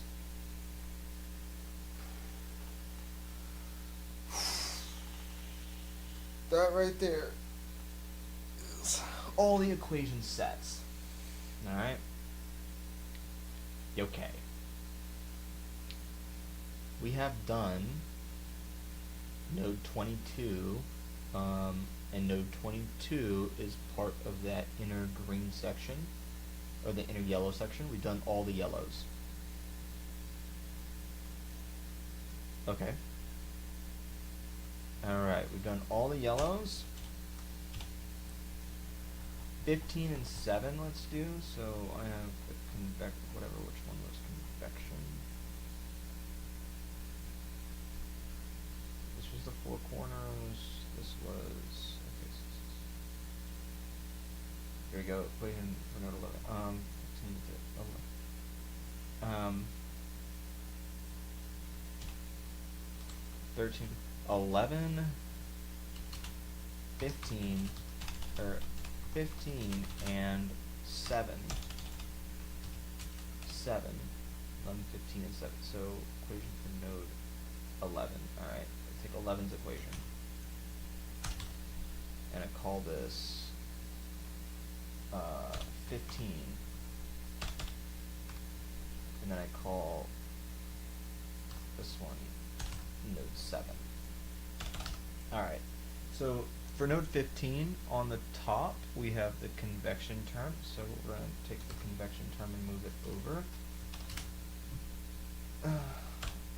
It convex from T infinity to T15, and it hits all of delta x. Okay, delta x, now from the right side on 15, I have conduction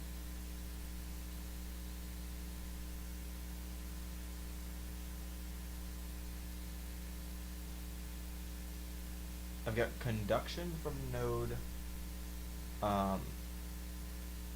16, so let's say 16 and 15. Right.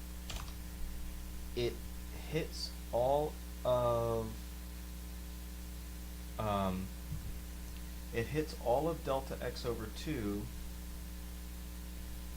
No. It hits all of delta y over 2, and it travels delta x. On the bottom, I have conduction from node 20 to 15. Node 20 to 15, it travels delta y, and it hits all of delta x.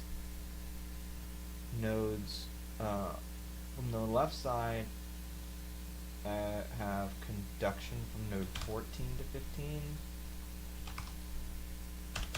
I have it traveling delta x, and it hitting all of delta y on 2. Alright, here we go again. Okay, so instead of this being here, I have it on the bottom again. Plus, I have it on the bottom. Alright.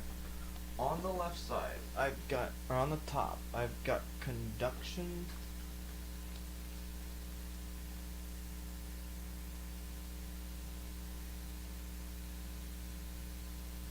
and this can go here too. No, not there. It can go. No, it goes there. No, it doesn't. It goes there. Okay. On the top, I've got conduction from node 2 to node 7. It travels delta y, and it hits all of its delta x. On node, and from the right, I have conduction from node 8 into node 7. It travels delta x, and it hits all of delta y over 2. On the bottom, I have convection, and it hits all of delta of node 7. I have, for the conductivity, I have T4 to node 7. So this is from the left. Okay, so I have conduction from node 6 into node 7. And it travels all of delta x, and it hits all of its delta y over 2. Okay, that's node 7. Okay, so let's look at my PowerPoint again. So that means all of the green is done, all of the yellow is done, all of the pink is done, and all of the dark blue is done. So let me kind of get rid of these, and I'll say what we have to do that's left is this. I have to do that shape. I have to do that shape, and I have to do that shape. I believe that these are the 3 that are remaining. Red and blue. And those, I can probably get all the equations solved tonight, and we can start coding tomorrow. Now it leaves me a whole day and a half to do the report, which is actually quite nice. Oh, it sucks though, man. It's a lot. I have to solve. Let me tell you why. So all these equations are not written in this. They can't stay in this form. So for example, I got two T11s here. Or I got three of these T11s and T11 here. I have to solve it such that it's coefficient times T8 plus coefficient times T12 plus coefficient times T16 minus coefficient times T11. Put them in numeric order so I can put them in a matrix and say, hey, on equation 11, entry on column number 8 is, and then I put the coefficient for T8. And then I have to do that for all the equations for all the numbers. That's 28 coefficients for 28 equations, and that means this is going to take a while. And I can't mess up. If you mess up once, the scaling is off, and you're just done. And debugging is brutal.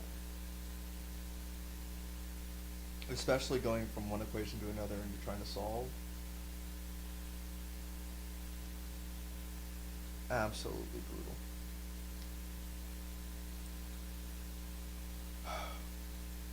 It's been 5.5 hours. I gotta get ready to go to the concert, so I think I'm gonna call it here for now. I'll probably stream again and do the next. What is it? 25, 26, 27, 16, 8, 6, and 14. That's 3 colors. Yeah. Tonight. And then tomorrow, and then I'll probably start simplifying to see how long that's going to take. Depending on that, how long that process takes, I might try to do a bunch of simplifying tonight, and then tomorrow morning I can get up and start coding. My process for getting the code written, so I have to write, like, matrix A is 28 by 28. Matrix A 1 of 1, would be the coefficient of T1 according to the first equation. And if you look at the equation for like node, the equation for node 16, or sorry, the node 15, there's no T like 3 or T5 in here. You know what I mean? So it's going to be somewhat of a diagonal looking matrix, whereas as you get higher up, you're more associated with these nodes. Like node 22 is not associated with node 1 whatsoever. So you're going to get nodes 1's equation is going to include 6 and 2. You're going to get node and 2's mirror. You're going to get node 12's equation associated with 9, 13, 11, and 17. And you'll essentially end up with 28 equations, 28 unknowns, and you solve them all. Solve for the coefficients of the matrix with a 2 by 2 matrix. I think this is there's an easier way to do it, but I think that is the most simple way, and I know it will work right now. Like, I know it will work, so I don't have any reason to make it more complicated. I mean, I could, but there's just no reason to, so, but let's see here. Yeah. Anyway, I will probably continue on. Yeah, it's just I'll have to continue on tonight. I don't know if I'll stream tonight or not. It really depends. Not sure. So, if I do stream, I might show the solution process. I feel like I have to stream if I'm working on this. And this is due Monday night. A nice, healthy report. Like, you've seen the rest of the assignment 5 report, where it's just this is super comprehensive. Even if you don't know how to do any of this, this would show you exactly what how to do it. Like this is exactly what we're gonna do right here. This thing. Except it won't be C1, C2, 1, 2, 3, 1, 2, 3, 1, 2, 3, 1, 2, 3. If you're doing a 1D problem, all your matrices will look like this always. Especially if you're doing 1D transient or anything like that. As long as you don't have radiation, you can do this. If you have radiation, you have t to the 4. Your equations aren't linear. They're not linear, you can't do this. As long as they're linear, you can do this. And it's nice, because Fourier's law and, that's what I like about heat transfer, is that Fourier's law and, Newton's law of cooling, all of that stuff is linear. All that stuff is linear. But you have to be careful, because once you start getting into radiation, man, with CFD, it gets rough. It can get really, really rough. Solution-wise, I guess it's better. It's really not that bad. It's just that you have to use a while loop to iterate, and if you're good at converging things, then that's fine. But if you kind of don't know how to converge stuff, oh, it's brutal, dude. It sucks. So, anyway, yes, I'm gonna call it here. I will get ready for concert. I'll come back. I may or may not stream again. Let's see.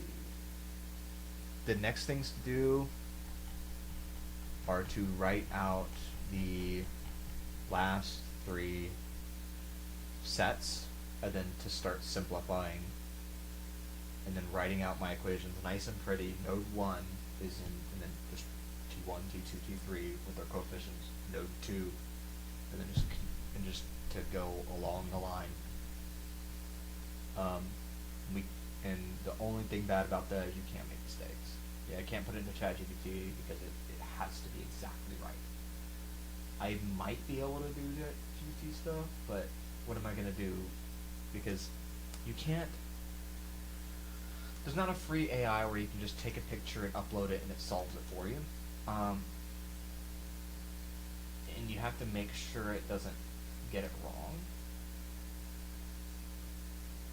If it does, you can't troubleshoot.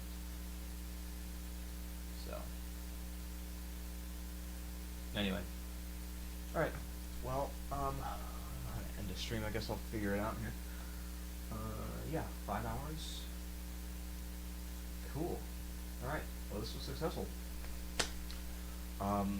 We will call this, I'm going to change the title here. I'm going to do a Project 2 Marathon Stream, part 1. Bye. Okay. Y'all take care. Whoever decides to watch this, like, many years from now. Alright. Bye. And